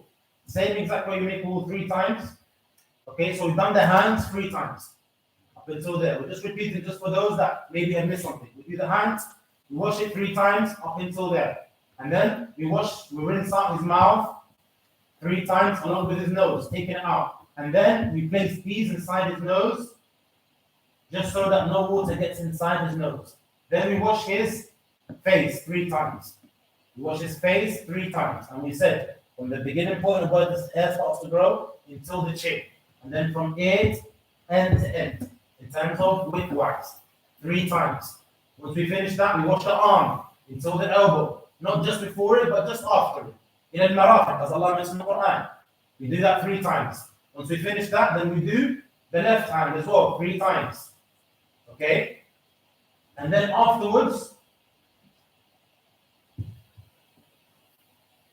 just as you would do the hair, okay, we do the hair along with the earlobes and inside. Okay, like this. 3, just once. Okay, just this one just once. As we all know. And then we'll do his right leg. Just his right leg, okay, as well up until the ankle, of course. Okay, until the ankle. Okay, and then afterwards we do the left leg. We'll do the left leg. And as a point of benefit, brothers,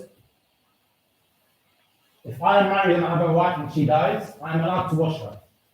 Okay? And if I die, she's allowed to wash me. Because she is halal for me when I'm alive, and she is halal for me when I'm dead. And I'm halal for her when she's alive, and same as when she is dead. And this, of course, we know because of Fatima radiallahu anha and Ali radiallahu anha. Of course, we know that this is that which the ulama have taken, that it is allowed for a wife to wash her husband, and her husband to wash her. Does that make sense? Yeah. You know, when you first wash both hands together, can you wash it separate as well? Like, Yeah, there's not just generally when you're washing hands. I just did it in order to show you. Yeah. But you can wash it together as long as you wash properly. wash separate as well. Yeah, you can wash it separately if you need. It's no like, obviously this is just as long as it's washed. As long as it's washed. So once we finish doing that and making wudu, so make sure that's clear as well, Funny, that if someone is dead and she's a sister, then a random man can't just come, and that's why we're doing this as well. May Allah accept it from us, that we teach the people, okay, because it's important. Many of us, maybe it's a sister that dies, she doesn't have any male relatives, for example, that she doesn't have a husband, sorry, okay, and she dies, and the sisters, they don't know how to wash the deceased. That's a musibah, that's a calamity, because then who will come in position to wash?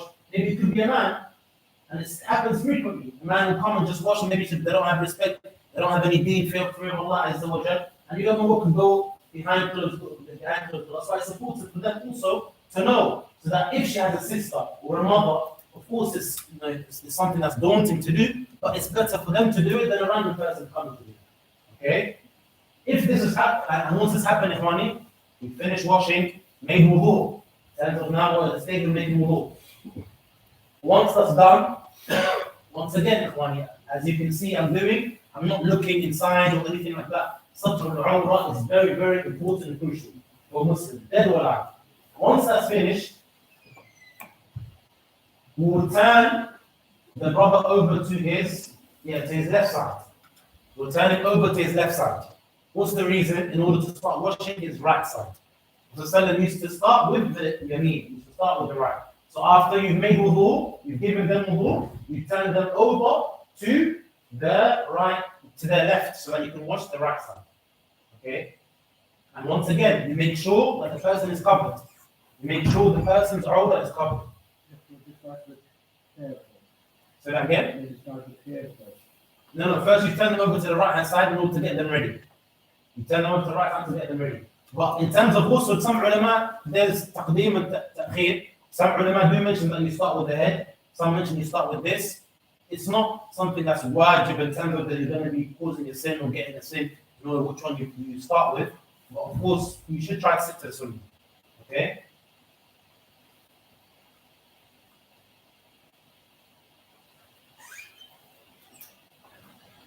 So once you turn them over to the right hand side, like I just told, like the brother just said, you can either start with the head or you can start washing with the right. Or you start just washing, you pour water over the head and you start washing.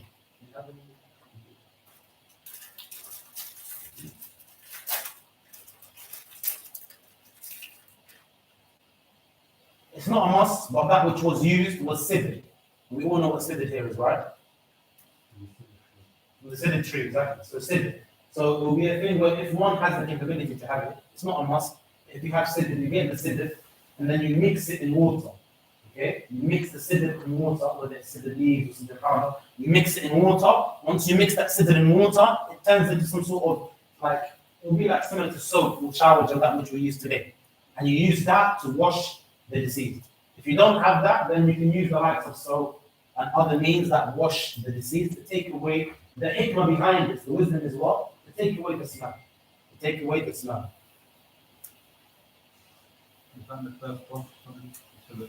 Yeah, this will be the first wash with the soap or the sidr or whatever means that you're using. After you've given them, after you make the water.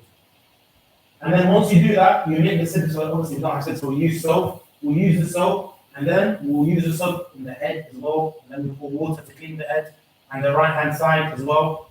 And then with gloves, I would use my gloves and I'll go underneath that which is covering the deceased and wash in the armpits and on this side, of course, not touching the awrah, and his back, okay, and this side all the way until I get to the leg, okay. So I've washed his whole right hand side, okay. Is that clear? I've washed his whole right hand side.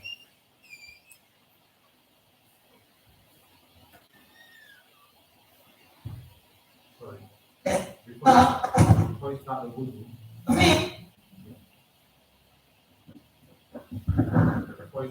you go like a sponge around. Is that again? Clean the private area before. Yeah, we said we're going to do that now. We're doing that now. First is wudu. Okay. But we said we don't touch the private area. We don't touch it. We can still clean without touching. Yes, do we need to have a Yeah, of course. I think it's best if we do the questions after, and then after that, it's much easier. So we said obviously we've done the wudu, then we turn it over to his right hand side, then we washed his head. We apply soap or sidr, okay, and then we put the sidr or the soap. We wash everywhere, but not touching the private part. Okay, so you can still apply the soap or the sidr on his private part without touching. Okay, without touching. Of course, we're using gloves, and also, I'm going to mention again, we don't show anything from his private area. We don't show anything from his private area.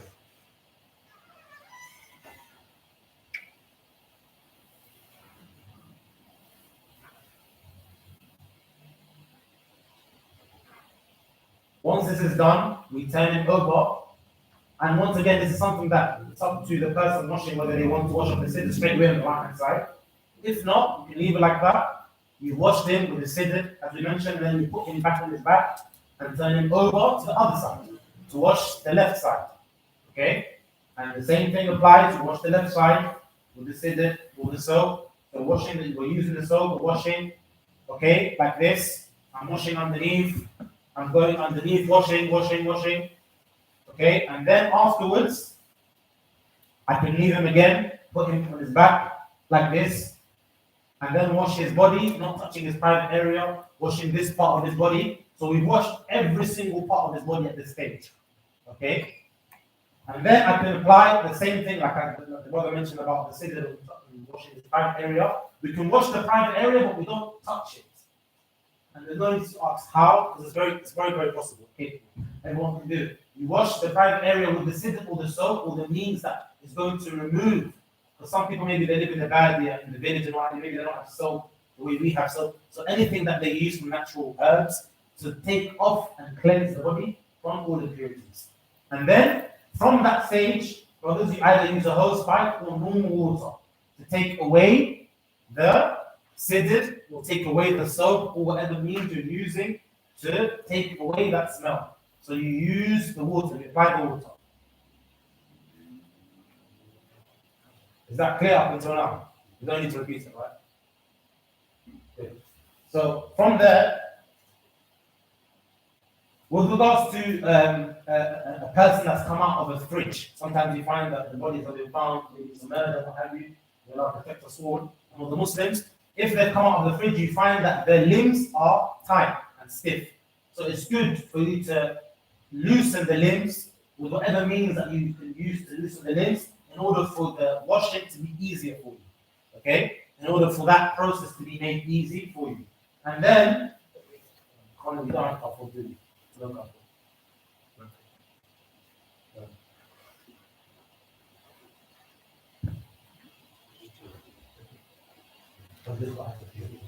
Yeah. So let's say, for example, we have camphor. It's a specific thing. You can use that as well. Okay. And of course, what's the benefit of camphor is that it strengthens the body. It gives it some sort of strength, and it's a means of helping for those that know that they can read up and research the benefits of camphor. It's very, very good for the body. Okay, so you can use and apply camphor to his body parts. Okay.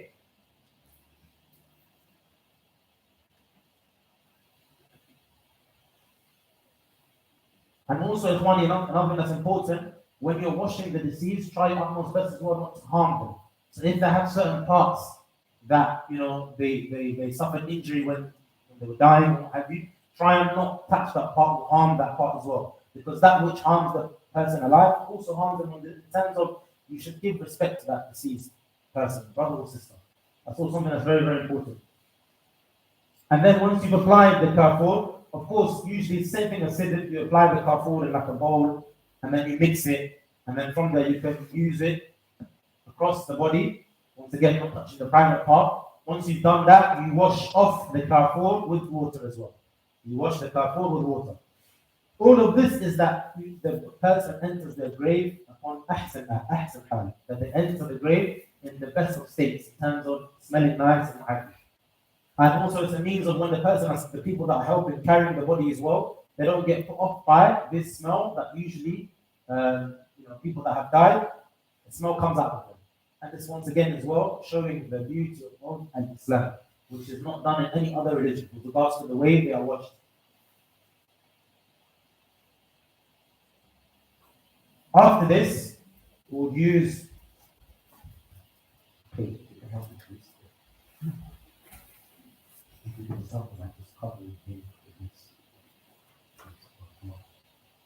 So at this stage, we've washed the deceased, we use camphor, washed it off as well once again. Okay, so now he's going to be soaking wet, correct? And this that is covering his aura will be wet as well. So we want to get a new one. Okay, in order to get a new one, once again, we still make sure that we cover his aura. So you get someone else, for example, to cover, and then as he is covering, I'll remove this, okay? And then I'll put it there, and then we'll have a new sheet or covering that will be over the deceased, so that this specific one will be taken away because it's wet. But look at the way the process has been done.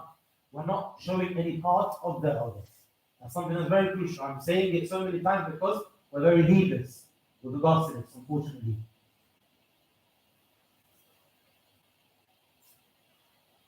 Then after this, I think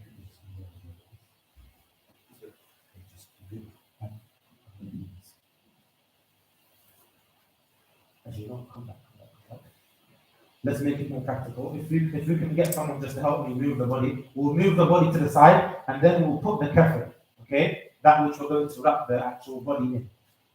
So if I can have someone, just two people, please help lift the body. Once again, Ikhwani, remember when you're carrying the deceased and what have you, respect the dead body.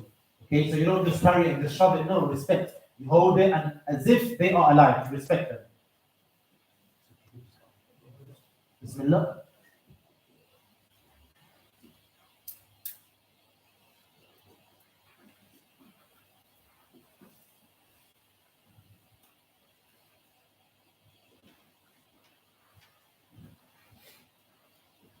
And with regards to these lifaf or kafan, whatever name you want to use for them, these are, of course, that which the deceased will be wrapped up in.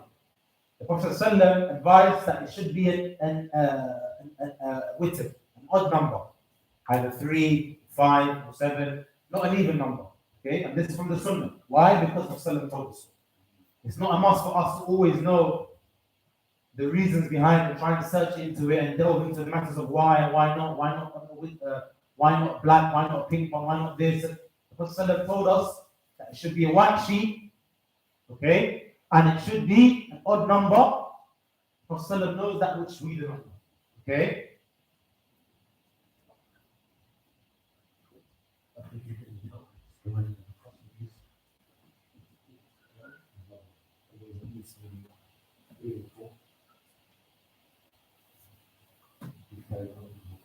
So we line them out like this.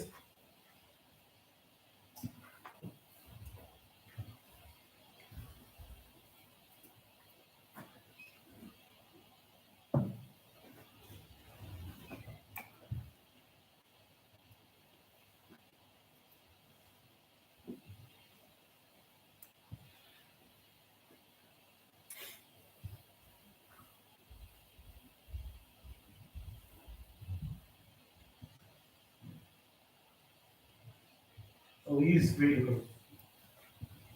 So we use 3, inshallah. So this is 3 at the moment that we've got. So this is what either 3 or 5 or 7, like I said, odd number. We place it down at the bottom.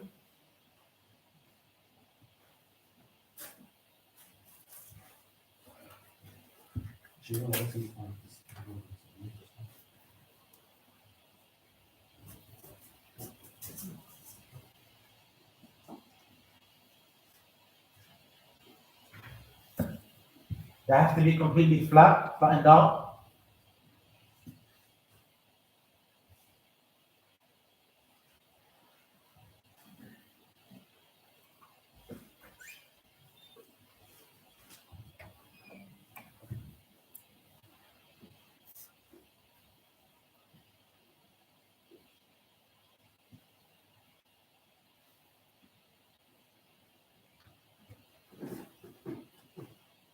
And in case the person has died and they're suffering from some sort of injuries that will cause some sort of maybe excess bleeding or what have you, anything like that, you can place something at the bottom that will help when you're putting them, placing them in the grave, to protect them and to help them from any sort of excess damage that they occur with regards to you taking them from where they are until into the grave. Say that again? No, that one is not a number. It doesn't have to be a number, but just the main thing is that it can't be a number.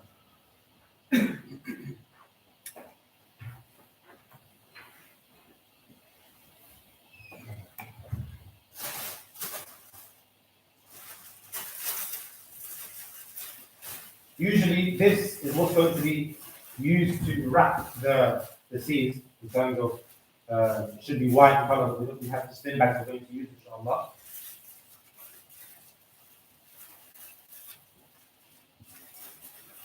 So one will be under the legs, okay? One will be used under the legs. The other one under the thighs.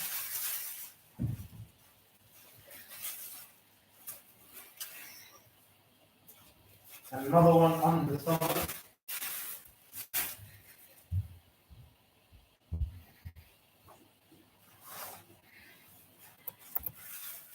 Under the chest. Then of course place the deceased in that position. And then under the head.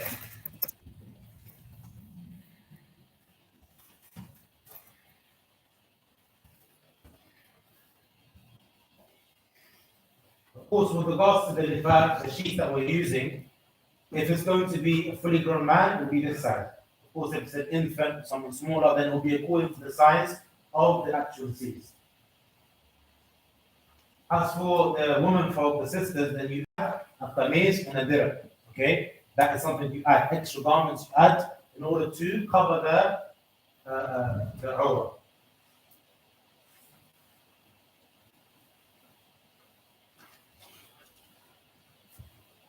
if someone can help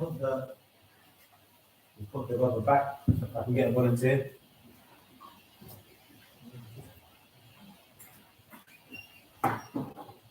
So basically, we're going to place the legs and the head. Bismillah.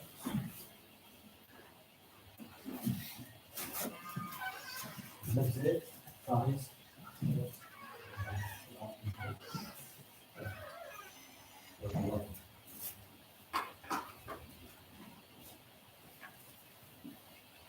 At this stage, Ikhwani, of course the disease is there, it's been washed, will be 5. So 1 under the head, 1 is supposed to be under the chest, 1 is supposed to be under the stomach, 1 under the thighs, and then 1 under the legs. Okay? And they're usually white, similar kind of sheets, but just longer, rope sizes, or just a bit wider. So once that's finished, as that which of course we know, again we're saying it because it's from the blessings of Islam, that we should try our most best to do what? To make the ra'iha, the smell that comes out of the deceased, be a beautiful, pleasant scent. So which is from the sunnah is that we put the atar, to anything that you have a good smell, on the sab'at a'dha, the sujood, the 7 places that one uses to prostrate, to make sujood. Okay? So on top of his forehead, that's 1. Okay, 1 spot, that's the first one, for the forehead. On the palms, okay? Of course, on both, that's 2. Once again, when you're lifting the cloth, let's say his hands are inside, like just how you saw now, make sure you don't show the awrah. And same for the female as well. But on top of the forehead is 1, 2. Sorry if I'm repeating myself, it's just so that it's understood. And then on the knees, okay, so there, this is what you make sujood, isn't it? So 1, 2, 3, 4, 5, 6, and the nose. So on the nose, so 1, 2, 3, 4, 5, 6, 7. So on the knees, I'll literally go underneath and put on his knees. But I'll put on his knees underneath. Okay, on both knees, and then on his legs, okay, where he makes sujood. Is that clear, Ikhwan? So once we've washed him, put the sheets on the bottom, where we're going to wrap him up in, put the 5 in different positions, then نطيب الميت. Okay, we put the atar on the deceased, on his limbs, where he makes sujood. And once again, for those that didn't hear, that it's a point of benefit to make the deceased smell nice. Okay, to make the deceased smell nice. Then we start covering the deceased from his right hand side. May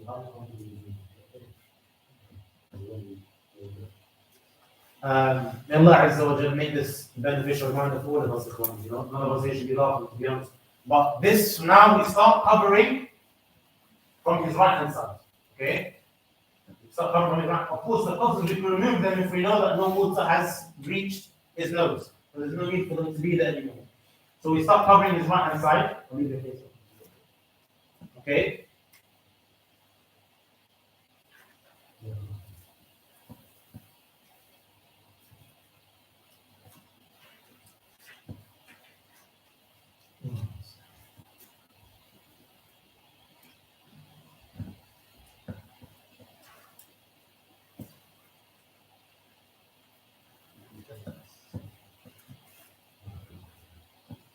Okay, I'm just remind as well. Of course, you're supposed to use this to tie, okay, to tie underneath as well. But because it's bin bags, I don't want to actually tie the rubber with the bin bags. But usually you tie them in order to make it easy for you when you're carrying the actual deceased. Okay, when you're carrying, and there's going to be ones as well that we're going to use to just tie it in the end as well. We'll see inshallah. So that will be ones that we're using to tie. Once again, you're not supposed to. For those watching, you're not supposed to use bin bags just to elaborate. It's just because you don't actually have the actual one. Bin bags is something that you're supposed to be using. Is that going under the couple or under the diseases? Yeah, there's some that's going to be underneath as well. There's some underneath, but because we don't have enough, I just use these 4 points and You know what? Sorry, my mistake. My mistake.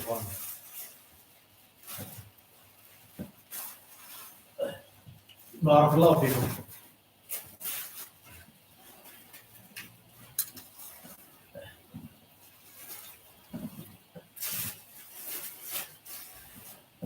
Sorry about that, Tommy.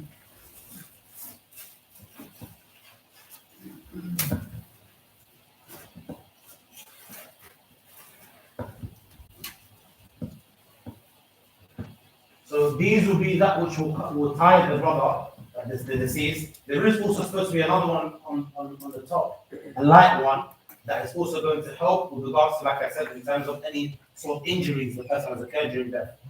So once we've covered the right hand side, there's a reason I'm leaving the face open, I'll just say it in a moment.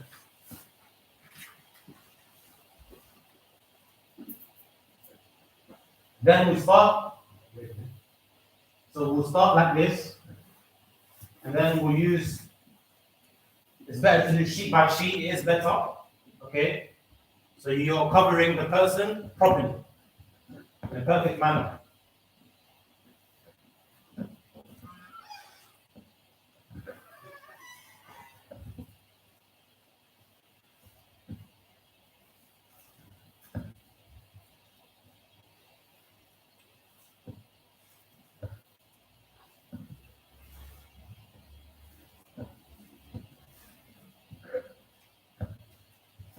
So the reason why I've left the brother's face open is because, of course, for those that now have family members or friends that want to come and give final salam to the deceased, then they can come, see the face, give salam, and have their final moment before we actually wrap up. So let's say now the brothers have come, his family members have come to actually see the deceased, and it is allowed to kiss the deceased as well. كما فعل أبو بكر الصديق رضي عنه النبي صلى الله عليه وسلم, as Abu Bakr as-Siddiq did to the Prophet صلى الله عليه وسلم when he entered upon his daughter Aisha رضي الله عنها, and he saw that he was there dead, lying, and then he covered, and then he kissed the Prophet صلى الله عليه وسلم قبله في جبهته, on his forehead, he kissed him.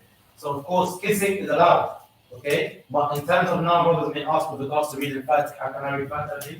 None of that has been related and it's authentic, but the Prophet ﷺ advised to do it, or it was done to any of the companions and what have you in terms of reading the Quran on the deceased. On the deceased, so one should stay away from all acts of innovation.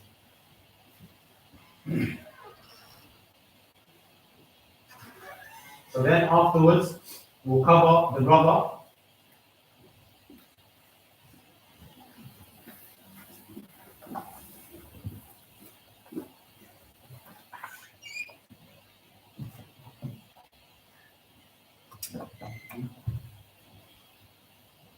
And it's good for us to try and make a knot from that end, and also the end as well where his legs are.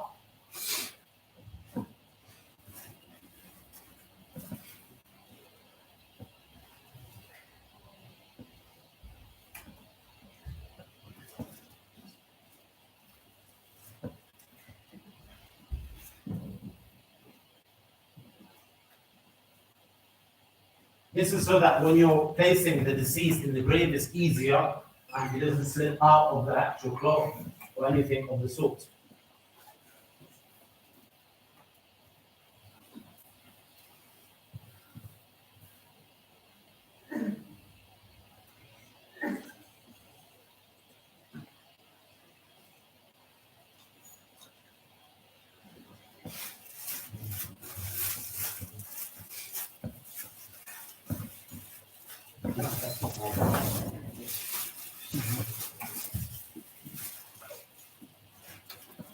So these, of course, will be used to help lift.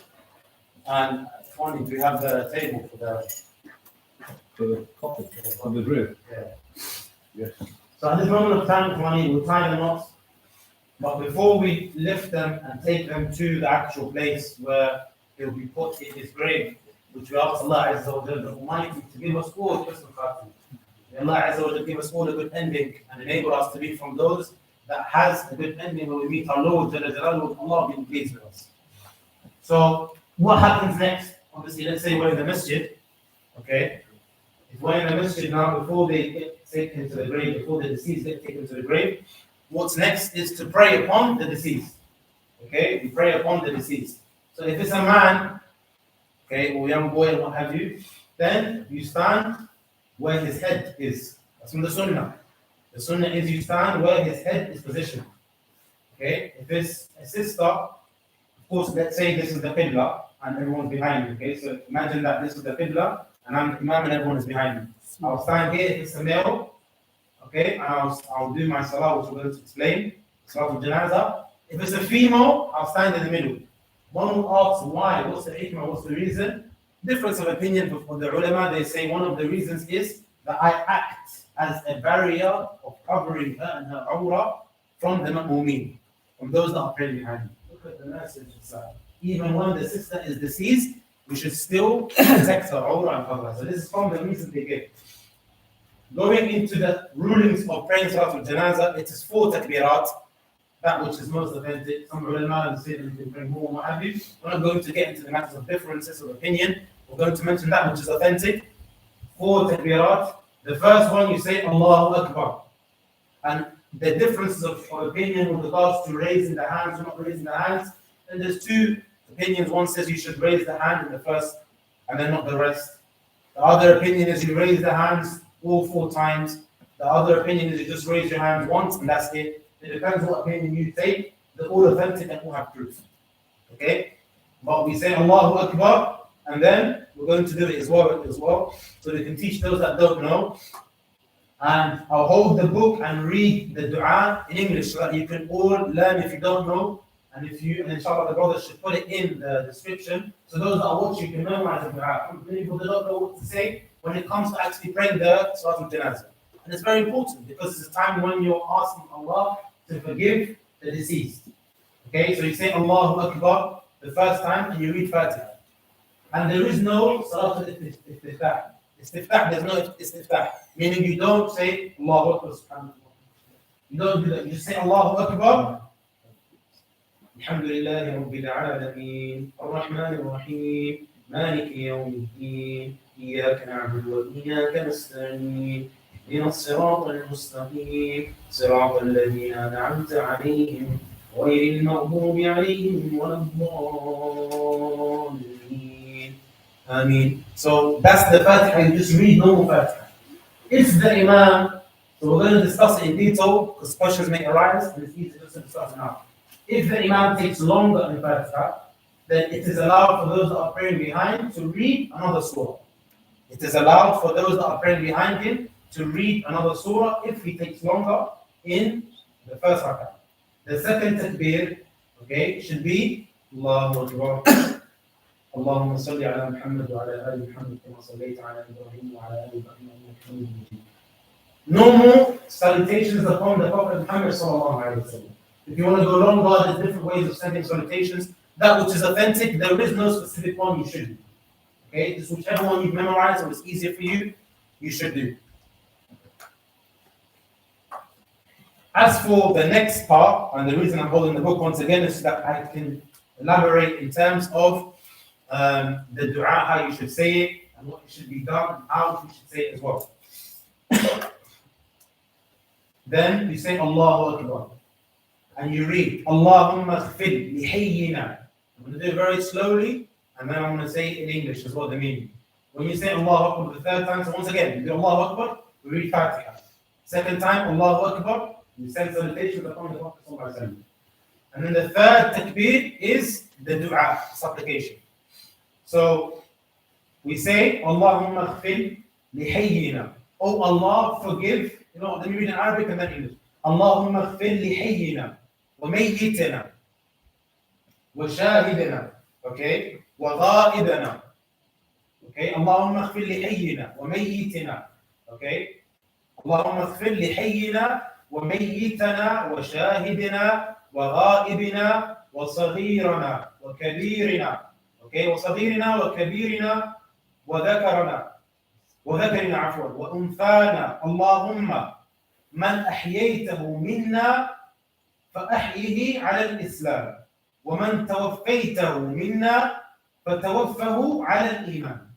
This is the dua, the supplication that you read and is reported in Tirmidhi, which means, Oh Allah, forgive amongst us those who are alive and those who are dead, those who are present and those who are absent, those who are young and those who are old, those who are male and those who are female. O Allah, whomsoever you keep alive amongst us, keep him or her alive upon Islam. And whom you cause to die, let him or her die upon Iman. So this dua you read for the deceased. Question now, if it's a child, the dua that's been reported, Allahumma ij'alhu, okay? Or Allahumma ij'alha. So if it's a male, Allahumma ij'alhu, or male. If it's a female, then Allahumma ij'alha lana faratan wa salafan wa ajran. Oh Allah, make him or her for us a righteous deed which has gone before us, a recompense gone ahead, a treasure and a reward. And this hadith is a Muslim.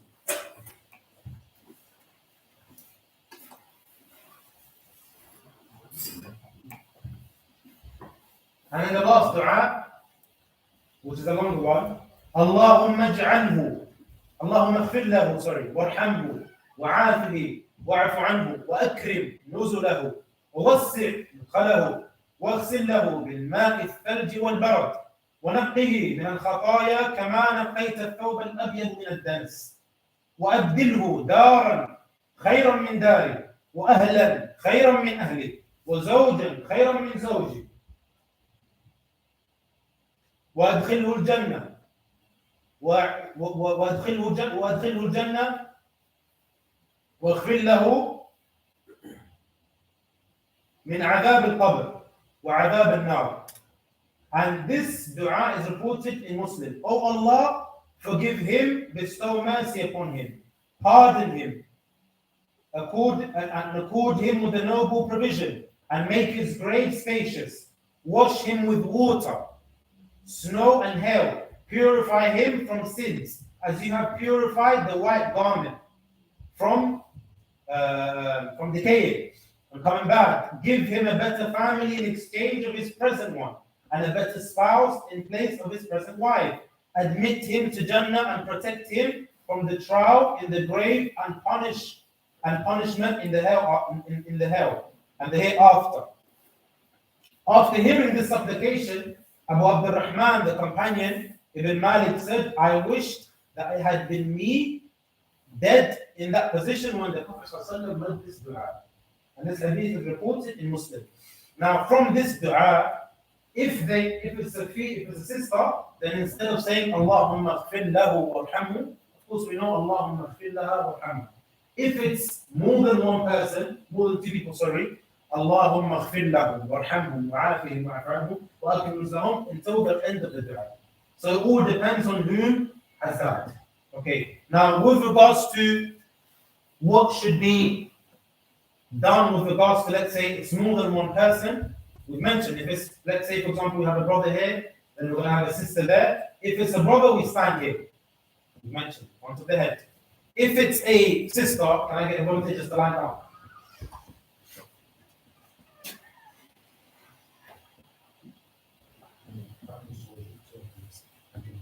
Just like that.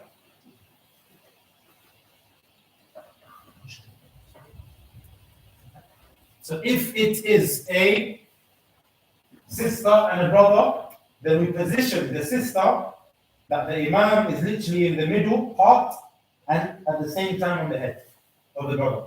Is that clear? If it's more than one, Janaza that will pray. If it's many of them, then of course sometimes, as we've seen in many places where they pray Janaza, they pray more than one if they can't position all of them and it doesn't fit. So it just all depends on the circumstances. In terms of the position, the brother, the imam stands in front of the head. As for the sister, the imam stands in the middle. Okay? Is that clear, everyone? A question, maybe someone asked as well, so we just say now, if you haven't prayed the Salatul Janaza in the masjid, for example, and you didn't catch the Salah in the masjid, is it allowed to pray the maqbara? Yes, it's allowed as long as you don't pray in the actual part, you pray somewhere else if you can. If you can pray somewhere else, you can pray somewhere else. But as long as you don't take it, the Prophet used to say, Sadr al-Dari'ah, to stop off all acts of innovation that could lead to shirk and what have you. It's best to pray Salat al-Janazah away from the actual grave. It's better to. Okay?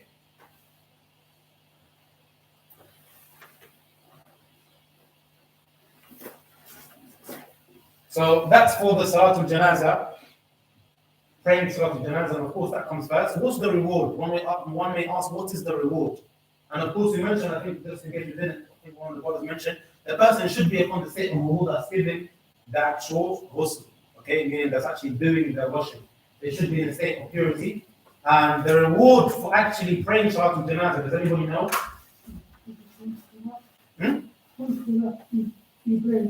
Barakallahu fikum. The Prophet told the companions, يعني من صلى وراء الميت فله قيراط ومن تابع الميت إلى الجنازة فله قيراطان, meaning the one that prays the prayer behind the person that is dead, if you pray for the janazah, you have qirat. I'm going to tell you what it means. And if you follow the deceased until the graveyard and you also attend the actual burial ceremony, the janazah bit, then you have qiratan. They asked the companion, "Man qirat?" Did you see this mountain? And he pointed to Jabal Uhud. And he said that this mountain Uhud is the reward if it's being filled, if it's being filled with gold, meaning that is the reward that one will get for praying the Salat al-Janazah. So then let's say we finish praying Salat al-Janazah and we're now taking the deceased to the actual graveyard. Okay? So this is also another stage of them, what we should do. We should know what to do when we have washed.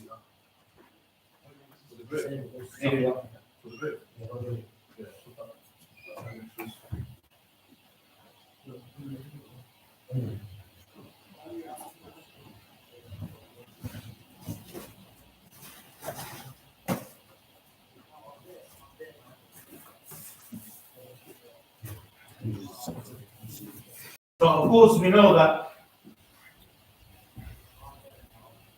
I think it's best for us to,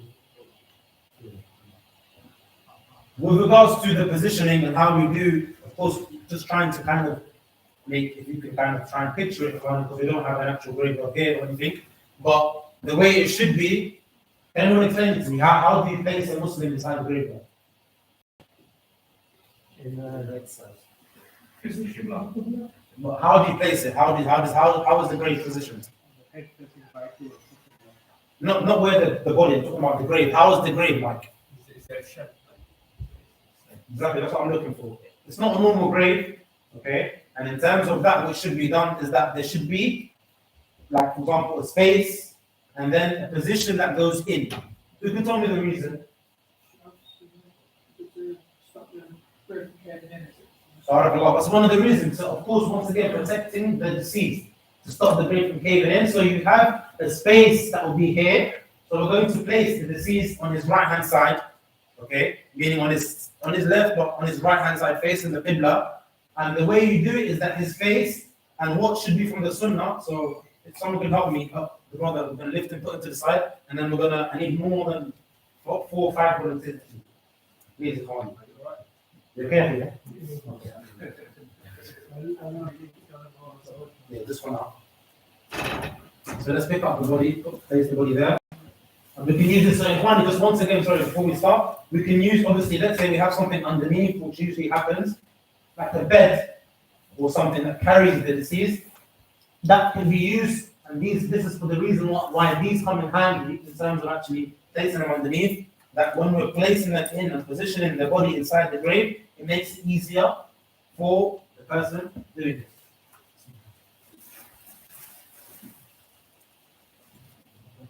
Also, another thing, Ikhwani, some of the ulama they mentioned, they talk about with regards to what should we do and is it allowed, let's say we're walking towards the graveyard, in terms of standing in front, there is no harm. Some ulama say that we shouldn't, but there is no harm standing in front. But they say in terms of respect-wise, you should stand behind the actual deceased and follow them into the actual place where they're going to go.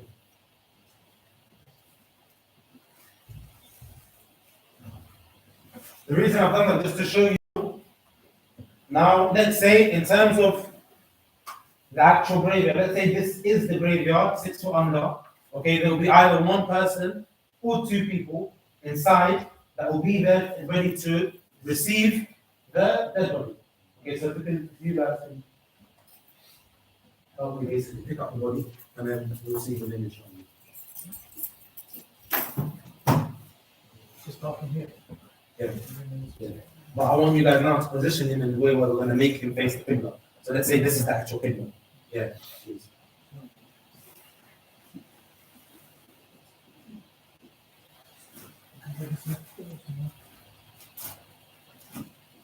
And go to the back side and give it into him like this.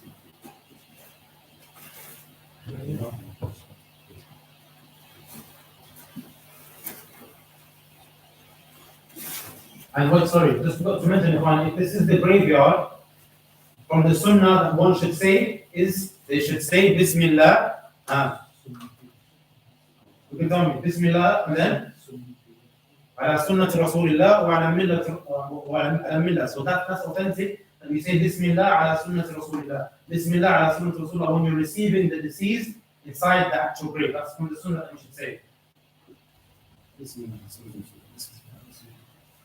And then you place him on his right hand side. And then from this moment on, Ikhwani, is when, of course, just imagine it that he's actually in that position and the lahd is there. Okay. So from now, we'll start to loosen the knots that we tied. Because there's no need for them to be loose, to be tightened inside the actual grave. But we did it in order to help carry the grave inside. So we'll loosen it. We can loosen that.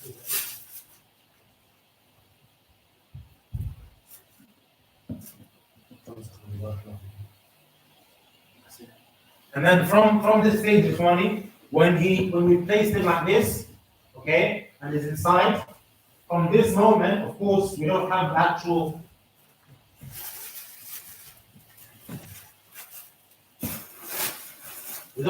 props.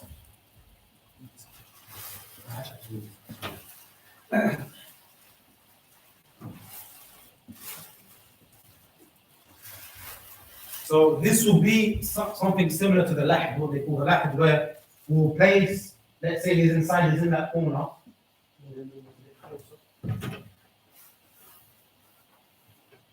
Then we'll start placing these like this, in a diagonal position. Is that clear, everyone? It has to be in that position.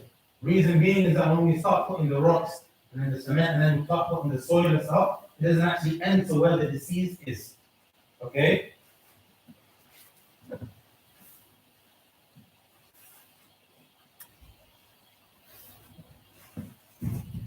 Just imagine these as the actual lahd as well.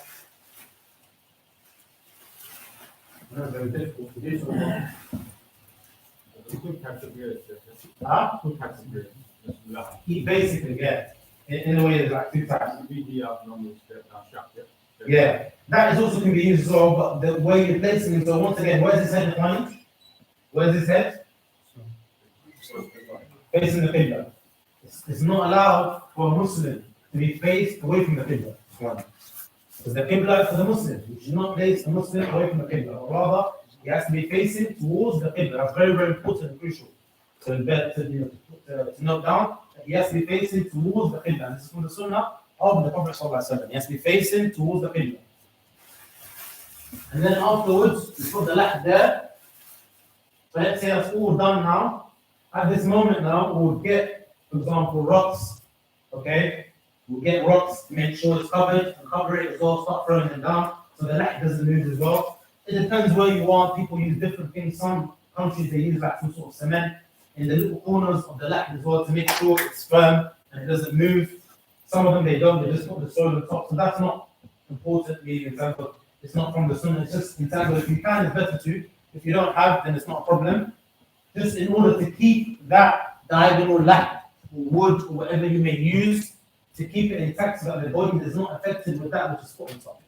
Once again, as a mercy, it's not in Islam where you put them inside the grave and then you just place all the soil on top and then the body gets crushed. Once again, Islam is a religion of mercy. Islam is a religion of mercy. Once again, Islam is a religion of mercy. This in itself is an example that Islam is a religion of mercy where the body is gone. They're no longer in this dunya. Okay? They're no longer with us. But rather, at this moment of time, what we're doing, we're still respecting the deceased that has gone. By putting the lahad and putting everything there in order to conceal and to protect and cover the body. In order for us to protect and cover the body. We mentioned that we undo these in order for them, so that it's not, the body is not, tied up, a bit loose. Place them there, and then afterwards we start, of course, getting the soil and putting it all over on top. And it's from the sunnah as well, to make sure that you try your best to do it as well, to get reward, because there is a reward in doing that, covering the deceased and putting soil. But what's from ihtiram, from the means of being respectful to the family of the deceased, it's best to let them start and begin with, putting the soil and what have you. Then afterwards, those that are also there, present, then they can take part in burying the deceased.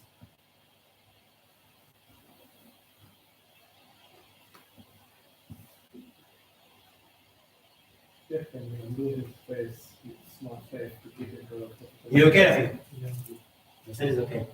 I'm not like I don't think it's covering for a long time, long period of time. Sorry. No, you're right. I actually don't want it to suffocate. Yeah, please. The space is not covered. Right. So after this is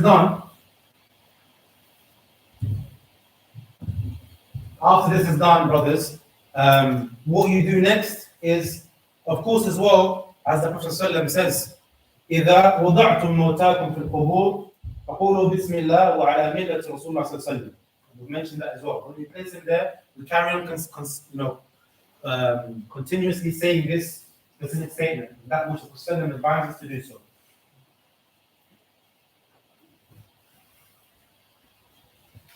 Now, one thing that I did want to mention is, and this will be the end point of this specific part, is that when it comes to burying the deceased, then 3 times are prohibited. And Prophet told us to not bury the deceased in 3 times. Okay, 3 different times during the day. The first time is Tulu' al-Shams, okay, sunrise. Okay, when the sun is rising, that's a prohibited time to carry out burying the deceased. Prophet advised us and warned us against it. Second time is Salat al-Dhuhr. When it's the Salat al-Dhuhr exactly and the sun is at its peakest stage, it's also a time that's prohibited in burying the deceased. And the third time is Ghurub al-Shams, when it's Maghrib. So these 3 times, parts of the days, are the times where we should refrain from burying the deceased. As for the time when everything has been put on top, the deceased is there, then we know that from the means, and this is something that we're going to enter into the second part in terms of the ahkam and the rulings of actually visiting the grave, is that it depends. It's not wajib, it's not a must, but from you showing respect to the deceased, is that you take off that which you're wearing. In terms of your shoes and stuff, you take it off. If you're, as I've said one time, saw someone walking and he says, "Ikhla'u al-Qasntin," take off that which you're wearing in terms of your shoes. And it's a sign of respect that if you're walking through the graveyard, through other graves, then you should not be wearing something on your feet. But we're not saying it's right, we're saying it is better. Okay, it's better. The body now is completely covered with everything.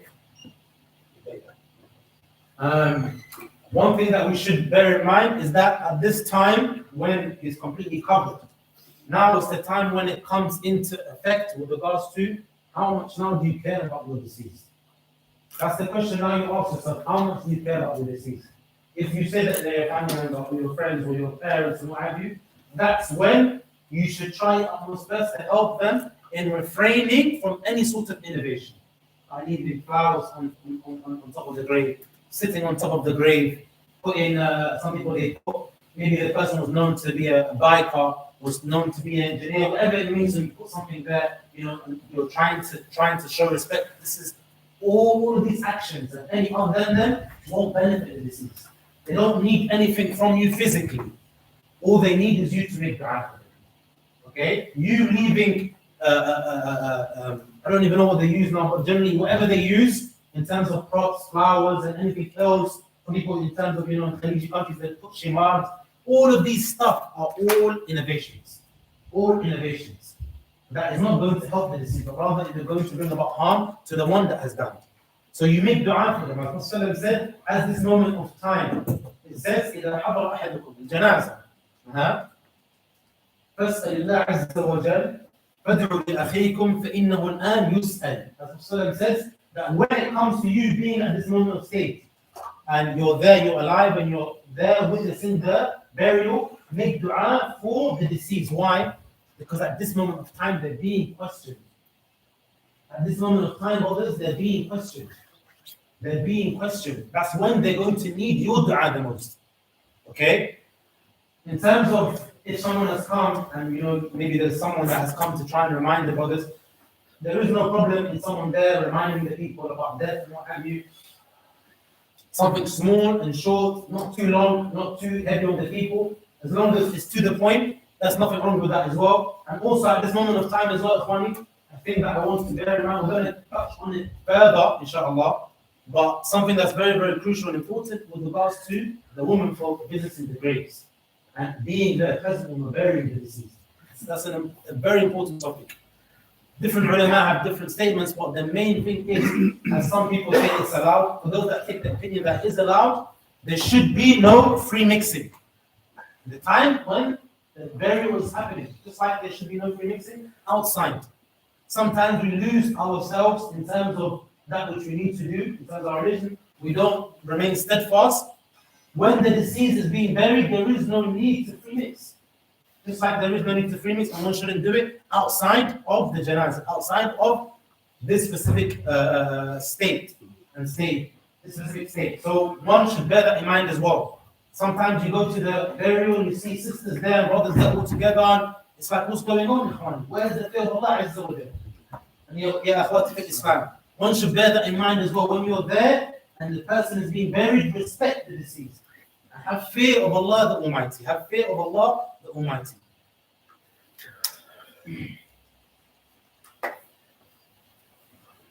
From the means of that which will benefit, 21 times now. Yes. You want to pause for that and then we continue afterwards? Yeah? Does everyone, okay, we'll do that inshallah. We'll pause and then we'll carry on inshallah after. So in terms of this stage, just before we finish, this would be the complete kind of way in terms of burying the deceased, putting the kafan on the deceased, and then entering them into the grave. So in terms of the brother now, that's what one should do. And like I said, in terms of the orders and stuff, as long as one tries to take the sunnah, that's the main thing.